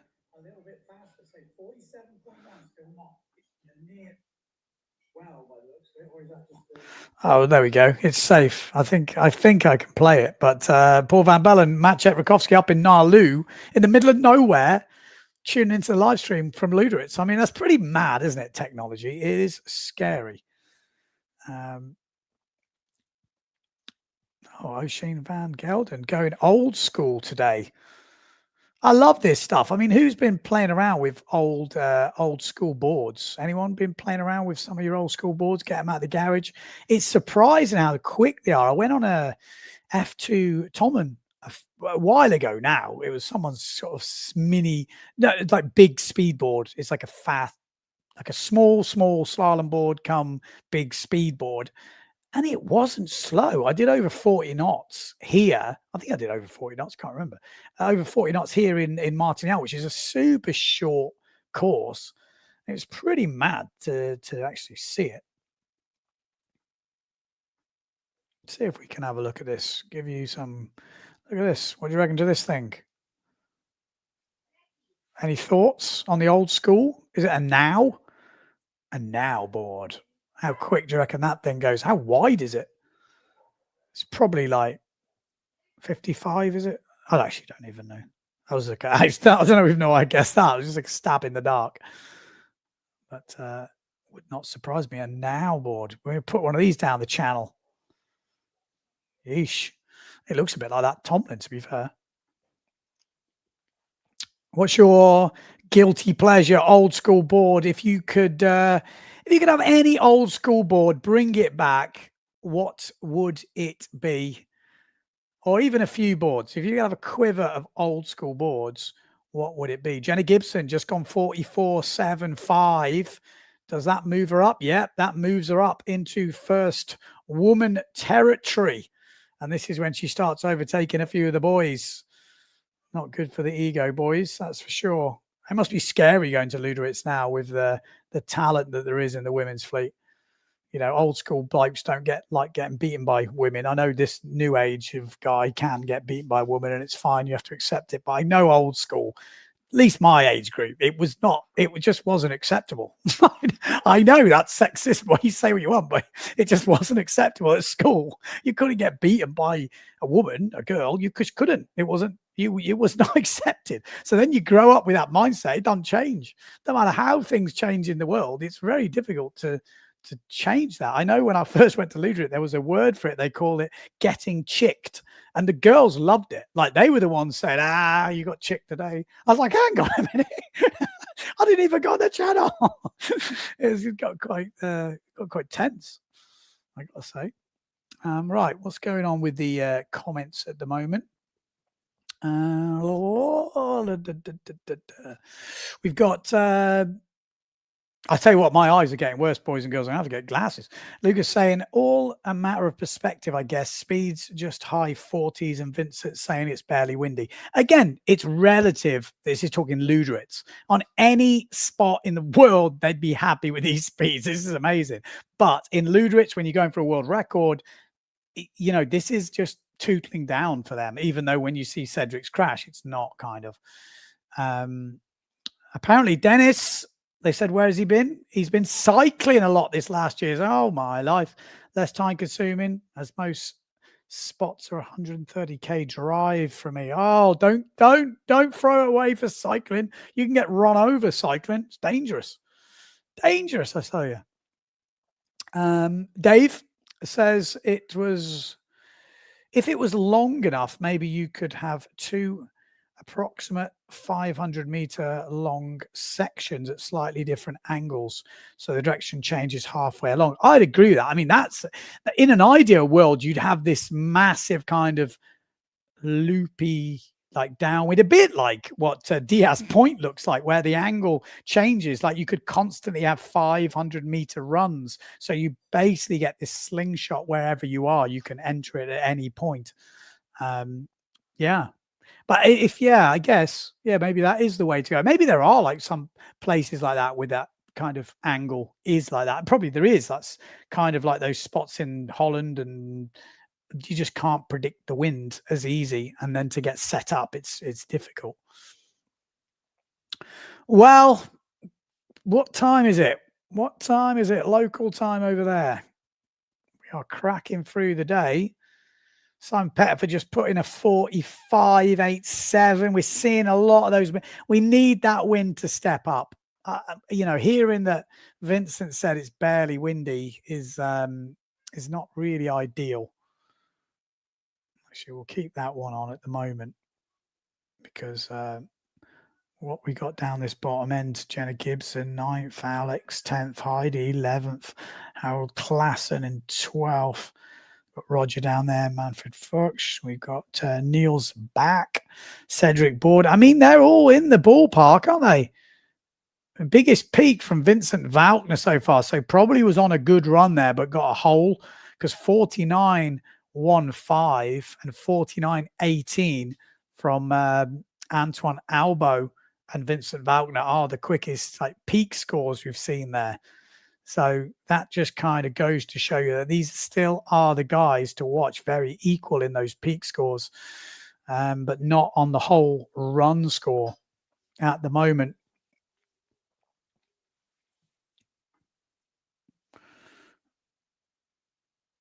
Be good actually. See if we can get a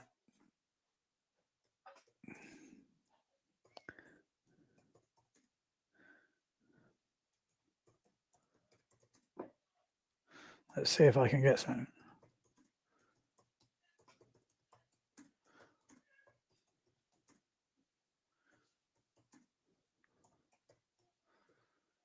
Let's see if we can get a bit of an update.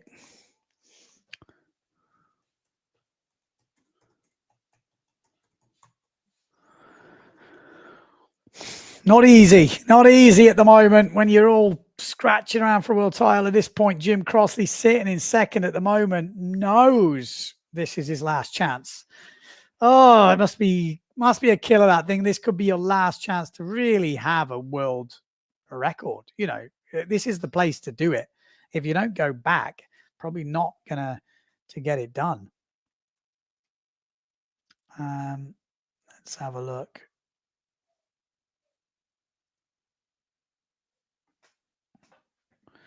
New high score. Was that from before or that was just now? Vincent Valkenaers. There we go. Vincent Valkenaers has stepped it up. We said that. He looked like he's got the bigger scores, so maybe the wind is increasing. Vincent Valkenaers, 48.26. Gunnar Asmussen in second. Jim Crosley in third. Albeau fourth. I mean, it's not usually a ranking thing, but it kind of is now. They're all on different brands. We love it. So we've got to mix it up. So Vincent Valkenaers is the one, and that does not surprise me. I have to be honest with you. The goals in speed are reached 2 second max of 51.64. Open water in France as a small guy, 182 kilos. It's possible to go a lot faster. Impressive. Oh, Mr. Jordy Vonk is going to join us by the looks of it. I'm putting him straight in. He's going to have no warm-up. Jordy Vonk. No warm-up. How you doing, man? Ben? Yeah, good. It's one sick kid in the house. The other one, yeah, what can you say? About 14 weeks old. Trust me, I know. Yeah, you know very well. Whoa. He's playing Mario Kart. He's playing Mario Kart. He's already getting into the racing game. Have you been following the speed? I've been definitely following. I mean, as much as there was to follow, right? Yeah. Today and the last couple of weeks. I mean, I'm always interested. So whenever they're on, I'm following. But yeah, it's not been the best edition so far yet, is it? Not really. I mean, they've been there, what, 3 weeks? Is it something like that? 2 weeks, 3 weeks? Yeah, I think 3rd of November was the first day. Yeah, so it's a chunk of time, and time is ticking away. You can see I've actually just got a interview with Jenna Gibson coming in on the WhatsApp group. So let's download that, and then we'll see. What's the condition outside today? Because I have a feeling it's definitely not exactly what they wanted so far. Like today was meant to be the windy day, but I kind of think usually the second day is always the one that delivers in the past? I spoke with Jenna yesterday, and she didn't expect it to be a record day for the men. Okay. But she thought maybe for the women. So her and Okay. Heidi, I think she had quite some hopes to at least for them to break the record. They need a little bit less wind. Yeah. But to be honest, for Jenna to break the record, she needs to do the same speed as Vincent at the moment. So that's Not easy. Well, that's- Vincent just stepped it up. Hang on. How is it outside? Right now it's really good. The wind's picking up because we are starting to get the white caps like inside the small like start box. And yeah, I just can't wait to do more runs in the waiting line right now.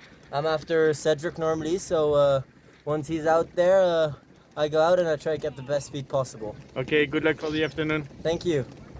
I'll tell you what, he's going well. He's 78 kilos. I'm not hearing anything anymore. Hello, you hear me? Do you hear me? Hello? Hello, are you there? Let me work on my sound.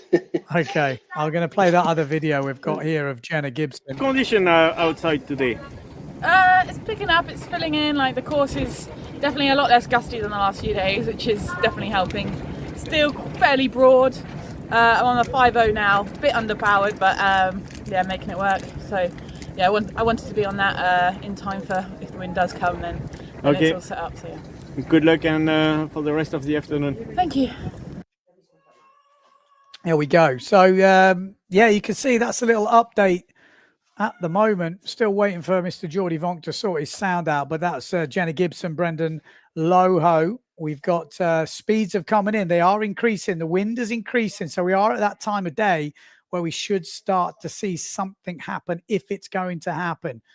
At the moment, Vincent Valkenaers is leading at the moment, a 48.26 run, but his peak speed is not much bigger than the one he had before, but he's probably found a gust that took him all the way down the channel this time. Gunnar Asmussen put that 47 in quite a while ago, and he's still there.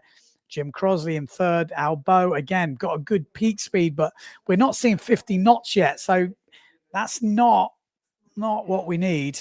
Jenna Gibson, 44.75 over 500, which is a 46.58. Right, let's see. It looks like we got maybe Jordy back in. Let me just add him in. How's that? That working? Technical problems. I don't know what was happening, but I hear you again. Okay, we're back in. Yeah, we just heard from Jenna. So they're picking up, Brendan, pretty much same thing. Sounds like we are getting to that business end. Technical problems. I don't know what's happening, but I hear you. Okay. We're not sure if Jordy's got some issues going on, but we did have Jordy Vonk for a bit. We hopefully get him back in a minute. Always good to have some input from someone who is very fast himself and obviously following the competition. We're going to hotly update these things. Albeau just putting a 48 in, and he has moved up into second place. So Antoine Albeau making a move, and the first guy to go over 50 knot peak at the moment. So Albeau is coming back here. This is when we're starting to see the wind picking up. So we could have a good half an hour here, an hour of wind. This could be the difference maker. Could we see a record? That's the question.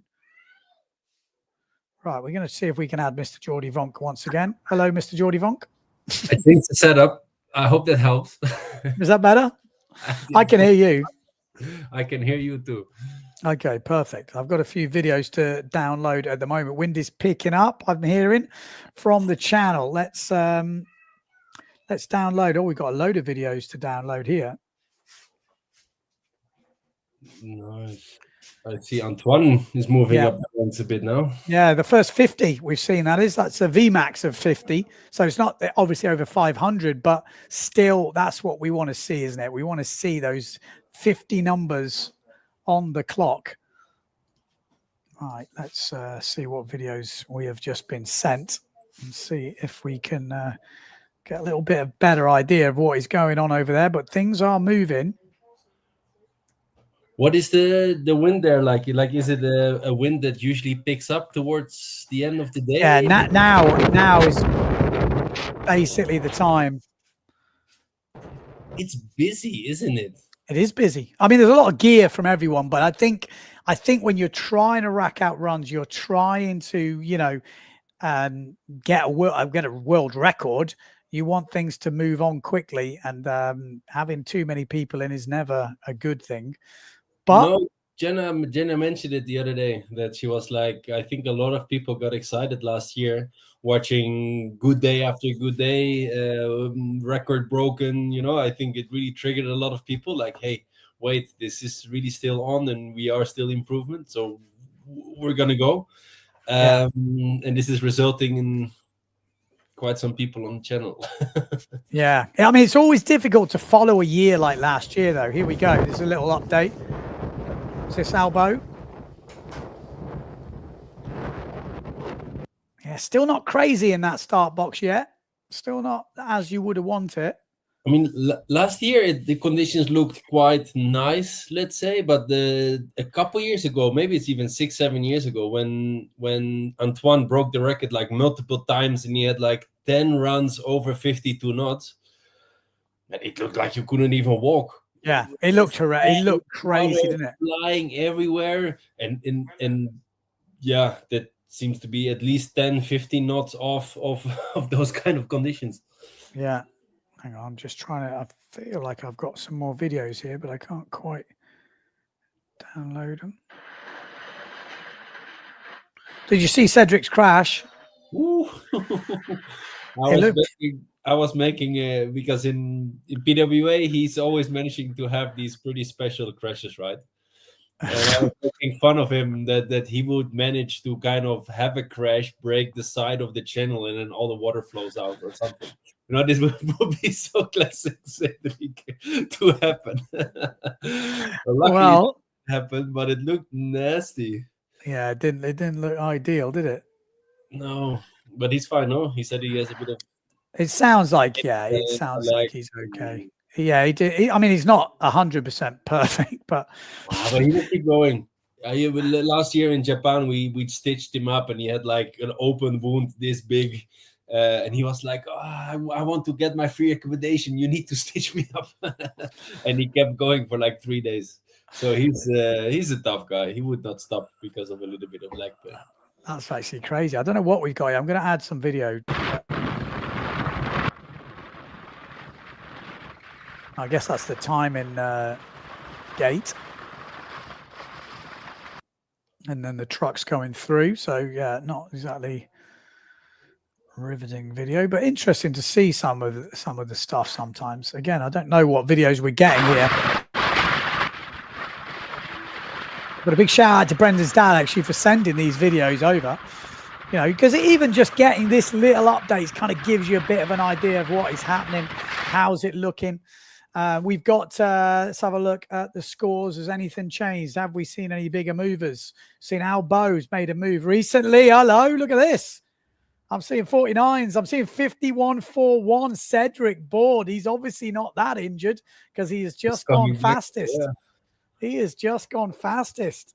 So he is on the Severn Sails. I think we've got Gunnar Asmussen on Neil Pride FMX boards, if I'm not mistaken. Vincent Valkenaers, full Patrick. Antoine Albeau, full Severn. Jim Crosley, he's on Neil Pride and random boards, I think. Brendan on S2 Maui sails and maybe AV boards. Petfer on the duotone. Neil's back Patrick. Jenna Gibson, obviously duotone. She's gone 44.75. So things are moving. We're into that bit of the day where it does get windy. If I remember, it was something like 2:30 till 3:30 was usually sweet spot. Could go a little bit later sometimes, but usually it goes gustier after that and gets hard to do. Nice, yeah. It's when it really starts to be exciting, huh? When the 15 knots are around the corner. What was the speed you were doing there, Ben? Like I said, compared to these boys, it's nothing. But I was just looking at the watch, but I went over 50 on the watch, so that was kind of my goal. But we didn't really have no one broke any records that year, so we never really had the crazy. Actually, no, maybe they did. They did some national ones, but no, there was nothing like last year. That's when you want to be. You want to be in those because, like I remember when Finian was explaining about the canal in France, and it was like the wind was one direction and then it shifted. And then for like 10 minutes or whatever it was, like a short period of time, there's no chop, the wind was howling, and you get those like sweet runs. And I think some years in Luderitz, it's like that. The angle is perfect. Everything is right. And you just see everyone updating all their records that they've ever had. But if you're not there for that moment, there is some luck involved. Oh, 100%. There's a massive amount of skill. Like I always say this with racing, with everything. There's always luck involved with wave sailing, with everything. But you do make your own luck. Like if you go every year and you're on the water more often and you put the training in and you've got your gear right. So when you get the moment, you're ready to take advantage of it. But no one can predict when that gust is coming. That's the luck. So that, there has to be that element of luck, but you've got to be there to capitalize on it. Yeah, I agree. But I remember always asking when one guy was looking particularly fast compared to the others, and it's like, wow, he looked fast today. He's like, he had the only gust from start to finish. Yeah, and there is a bit of bitterness going on, like I think I do notice that sometimes. But there is, in speed sailing, I think that's what makes it interesting. Like some of these speed competitions they've had in the past where, they have a certain time period and you have to go out and get your thing. That's part of the fun of it, is maybe there is a gust and maybe the underdog, maybe the guy who's not so quick gets that gust one year or one competition. And maybe he beats a few guys who he shouldn't beat. That's what's fun about, I think anyway, fun about speed competitions. Overall, you cannot argue with who's the fastest guy in the world. They will be consistently the fastest guy, but every so often it's nice to have these guys who get their moment. And this is what's interesting about competition, when it's a little bit varied. It's not just the same guy winning every time.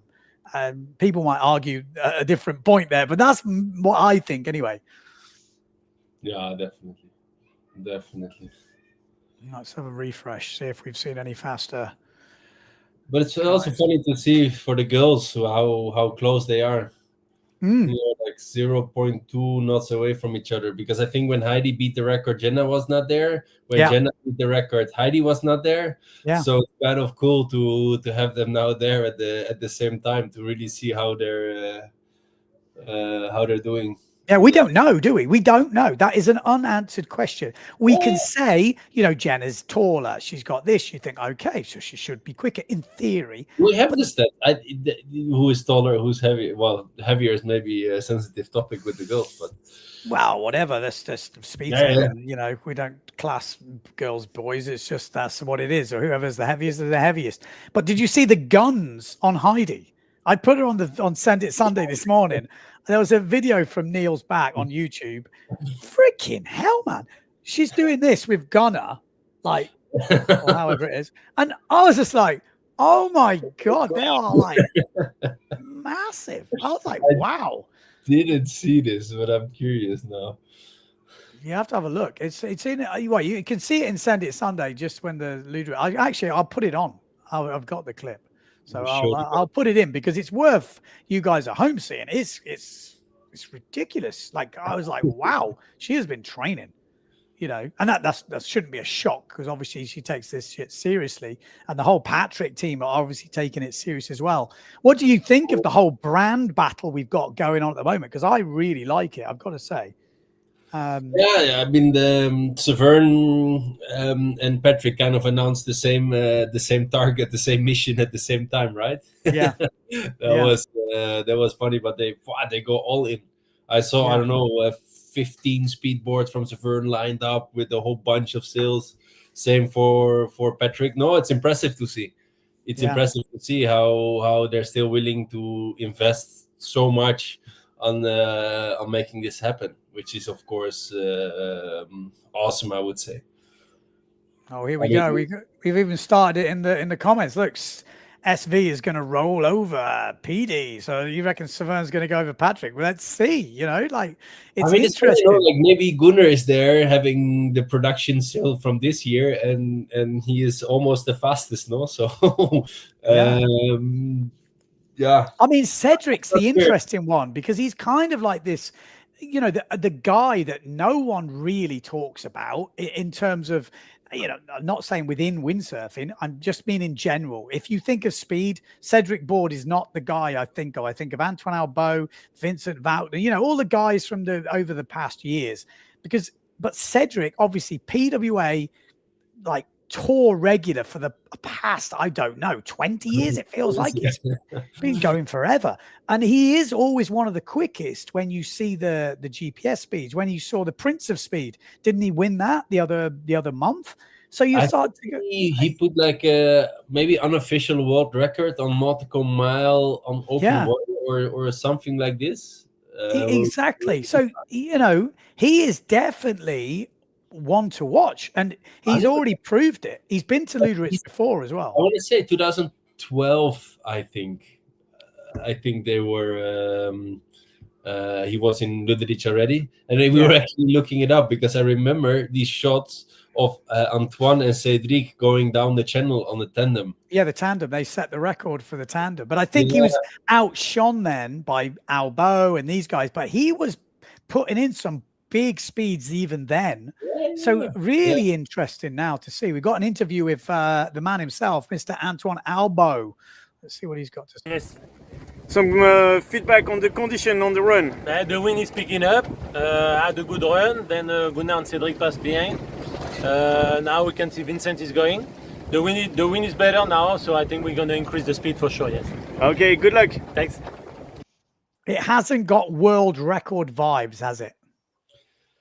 It's getting. Do you know what I mean? Do you know what I mean? It's not got that feel about it. I can just, it don't They're feel too comfy. They're smiling. Yeah, they're... exactly. They're like, we're going to increase some speeds.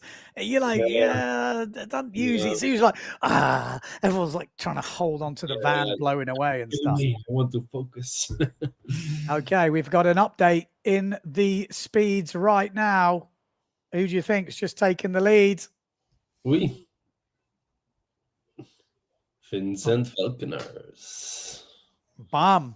Vincent Valkenaers hasn't got the peak speed, but the overall speed over the run. Vincent Valkenaers goes to the top. So the wind is definitely increasing. We're seeing much more runs with the peak speed over 50. I like the way they're putting the peak speed in now. They never used to do that. It would always be... How do they measure the peak speed? I think by the sounds of it, the organization have given out GPSs. So they're basically, these aren't records. We're not seeing, you know, this is just an indicator. Yeah, so it is done with the GPSs. But funny they give the 1 second now. Yeah, which is the VMAX, I'm guessing. That's that you don't get it much lower than that. So it can be slightly different to what it is. Jordy, when will we see you on a speedboard? We did talk about this in the Defi, Jordy. You told me you were going to get a speedboard. Yeah, and then I got another baby as well. Yeah, I know that. Okay, I know. Yeah. Oh, my wife was asking me 1 hour ago when I had the live stream on. She was like, would you like to go one time to Luderitz? Now, I'm going now. I was like, I would really not mind. But you know that those guys are there for 1 month, no? And her face already goes like... That's the problem. I think if you've got the money, you could fly in for a good forecast. Yeah, I mean, my wife loves to be in the waves. So I was actually thinking that if we would do it, we would kind of maybe fly all to Cape Town. And then whenever there's a couple day good forecast, you drive 12 hours to Namibia, get some speed sailing in, and then... You know, it's a bit of a driving mission, but yeah, we're used to those kind of things. But it would be interesting for sure. Again, I would really love to do some more speed sailing. But even though people think we don't compete so much, if I show you my travel schedule for the whole year, there is just not much room in it. You know, it's with some clinics, with some fun events, with some marketing things, photo shoot, the World Cups, the IFCAs, you know, like it's a lot. Then you want to do well as well. You know, like these guys are not just turning up and going, way. Oh, no. I mean, going to Luderitz, of course, my goal would be to make the 50 knots for sure. I think that should be my goal going there. Yeah. But I would not count myself on fighting for the world record for at least 2-3 good years of going there, because the You never know, experience. though. No, but you never know. Like, I think True. you do see some guys just take into it and straight away. It's not like you can't windsurf, so it's not like you're learning a whole new sport. I think if your gear's tuned in and you've got, that's the thing. That's all where I don't want to say my doubts, but I know with slalom fins, for example. You know, I know through how many prototypes I've been going to test and try and over again. And the guys have been doing this on the speed gear in this, or maybe even multiplied by 3, you know, to work on all those details. How big is the chance that I can just buy the 2-3 fins that I need to do, which are capable of doing the record? Because let's say Vincent is sponsored by, you know, by which fin brand he's sponsored? Vincent, he did have Zeds when I was, again, I could be speaking out of place here. Let's say he's on Z. I'm sure he has at least 20 something prototypes. Well, you know? well, hang on. I seem to remember with Z, maybe he tried a few from different brands, but he definitely had one Z. But when I was in France with him, the fin he was using, Jordy, you've never seen anything like it. It looked like you'd got a new fin, then you'd beat it around like on rocks and stuff, and then a mouse had nibbled all the way around the end. It was, honestly, I looked at it, I'm like, and he was flying around at 50 in France on this sandbanks and all this stuff. It looked ridiculous. I would have never used it. I never thought you could use it. And he was like, yeah, it's fine. You know, it's funny because I remember how much everyone is taking care of the foils and making sure it's all perfect. And now I'm using Finnish fins, so they're all pretty new and looking nice. And update. Sorry. Albeau takes the lead. Carry on. Almost hitting the 50. Ooh. Nice. But I had some fins which are like 80 years old, and I remember it looked like the one of Vincent. Hit some sand, hit some rocks, hit some whatever. I would order a new one, same model, same everything, and you look at it and you're like, oh, it must be so much faster on this one. Then the beat up one was faster. Yeah. You know, it's crazy. As long as everything is, nothing is sticking out or whatever, these fins, they last, they work, they. It is mad, isn't it? I think they're dialed in enough now. Like, I would imagine you'd be able to get fins that just work out the back. I mean, when I was there, I think I tried a fin from 50 knots or world record. You know, like it's it's a big difference. I still believe there's, and it also needs to fit your board, right? Like I'm sure that guys that develop fins, they develop them with certain boards. If they would suddenly change board and keep the same fin, maybe it's 0.3 knots lower, which is not huge. You're still huge world record. This can be the difference, and it really comes down to these small differences, because the record doesn't get beaten by 1 or 2 knots, like would be nice, but it's always about these super small things, and it's making a difference. And therefore I believe it's tough to just buy something and be in contention for a world record. I think to beat 50 knots, I think so, if you're a fast rider. But really, world champion, I think you need a couple years, try different things, figure out what fits your style, what's good for you, and that way you can slowly get there. I think you should just throw yourself in at the deep end. I think you'd be absolutely fine. There is a little video update, but the wind has definitely increased. They're saying it's patchy in the starting area, so it is off and on, but they are on a whole setting out bigger speeds. That's what we've got. So there's definitely breeze around. We've seen Antoine Albeau just go to the top of the board. We're used to seeing that name before. He has changed sponsors, but at the moment he is the top dog.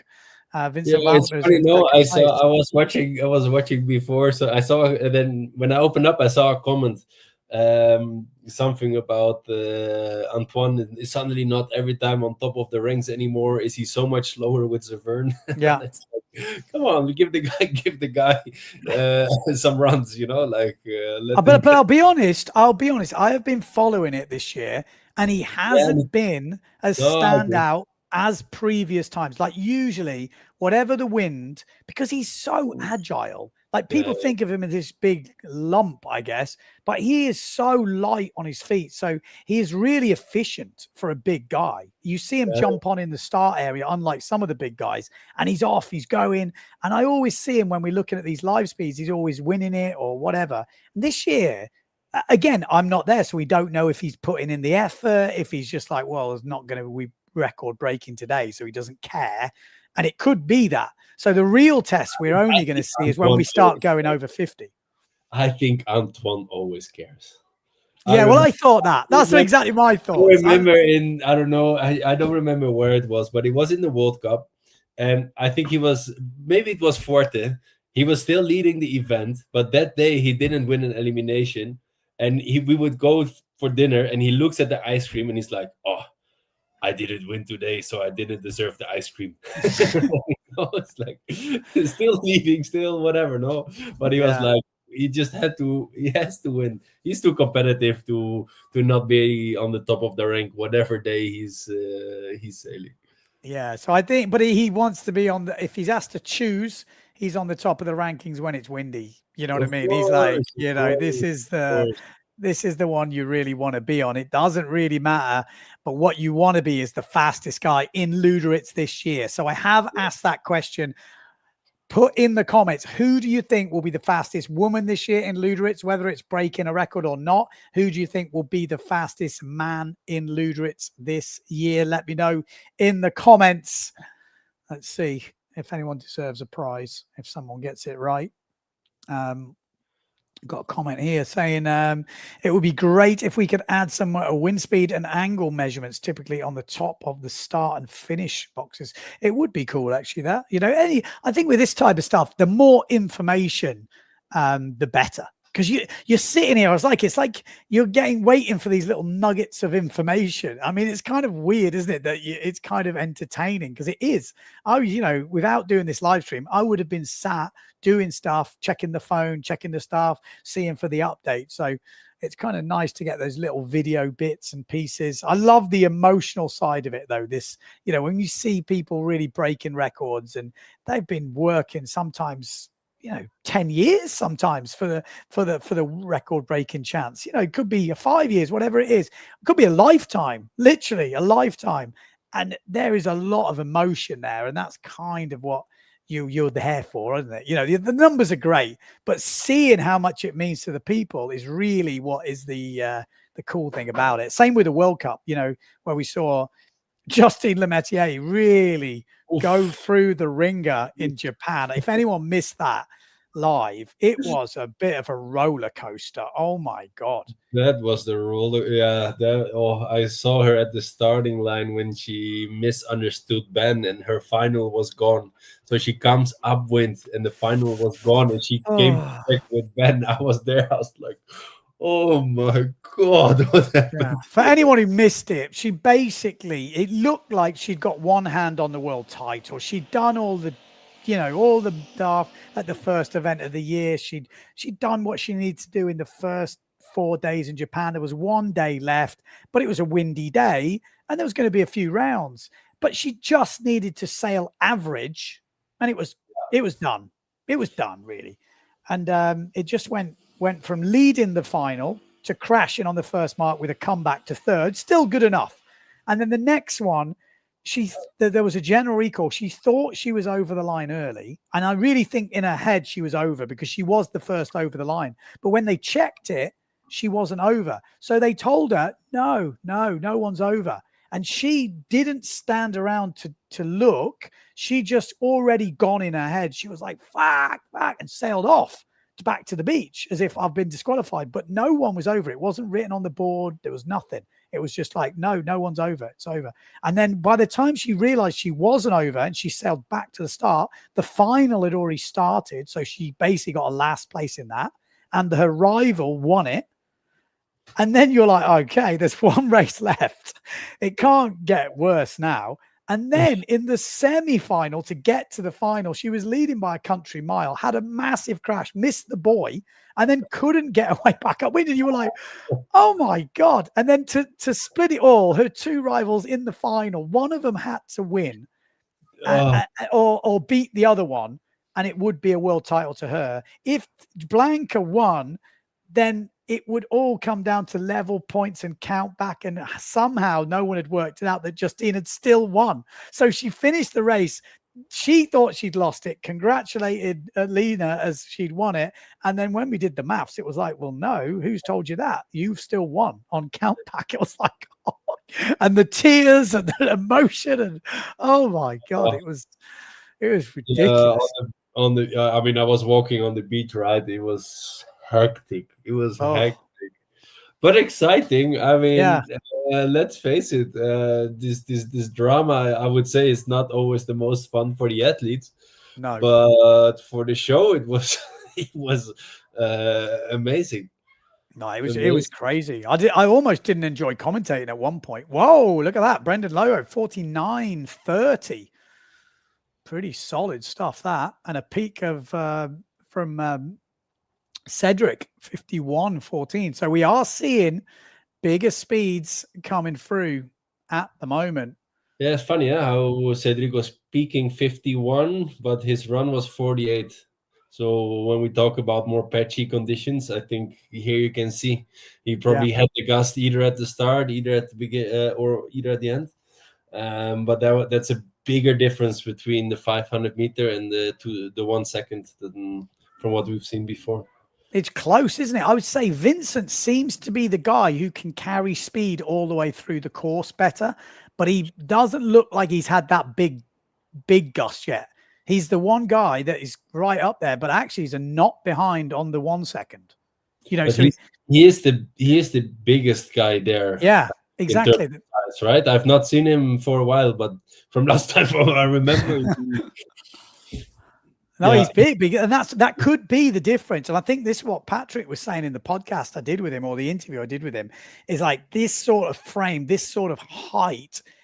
It's you can't recreate that. You're either made like that or you're not made like that. Yeah, it's easier for tall people to be heavy, right? It's just easier. And he is. I think he's taller than me. I don't know if you remember how tall he is exactly. He's massive. I just remember seeing him at the Deafy Wind, and it was a name who I'd never really heard of. I can still remember when I was following the Luderitz Speed Challenge, and this name, Vincent Valkenaers, came up as equaled Antoine Albeau's record, and I was like, who is he? I never even heard of him. I literally hadn't heard of him. Not even, like, I wasn't making it up. I'd never, ever, ever heard of him. And I do a lot in windsurfing. So for me, he came out of nowhere, and he's relatively young for speed at that point. It's so tough to make a name out of yourself from just speed sailing. You know, like I know him for probably before you, because a lot of Belgian people are sailing on the Brouwersdam in the south of Holland. I was sailing there quite often, so I've met him before, saw him sailing. You know, he tried a bit of slalom. Didn't really work out, pretty quickly focused on the speed thing, and that worked out pretty damn well, I would say. But then it's you know, you can make good speeds, but there's not as much media around it, right? You go to PWA, you do one time really good, and at least you're on the live stream, you're on the PWA page, you know, like you kind of get this boot and people get to know you. You do one time a really good speed on gpsspeedsurfing.com, and a couple freaks who check all the time, they see this, but that's it, right? Yeah. So it's tough to, I think, to just out of speed sailing, you know, create this name that everyone knows. And by now he you know, he's been doing world champion, beating Antoine sometimes. He was very close to the record, you know. So by now he created this name, of course. But I think that's how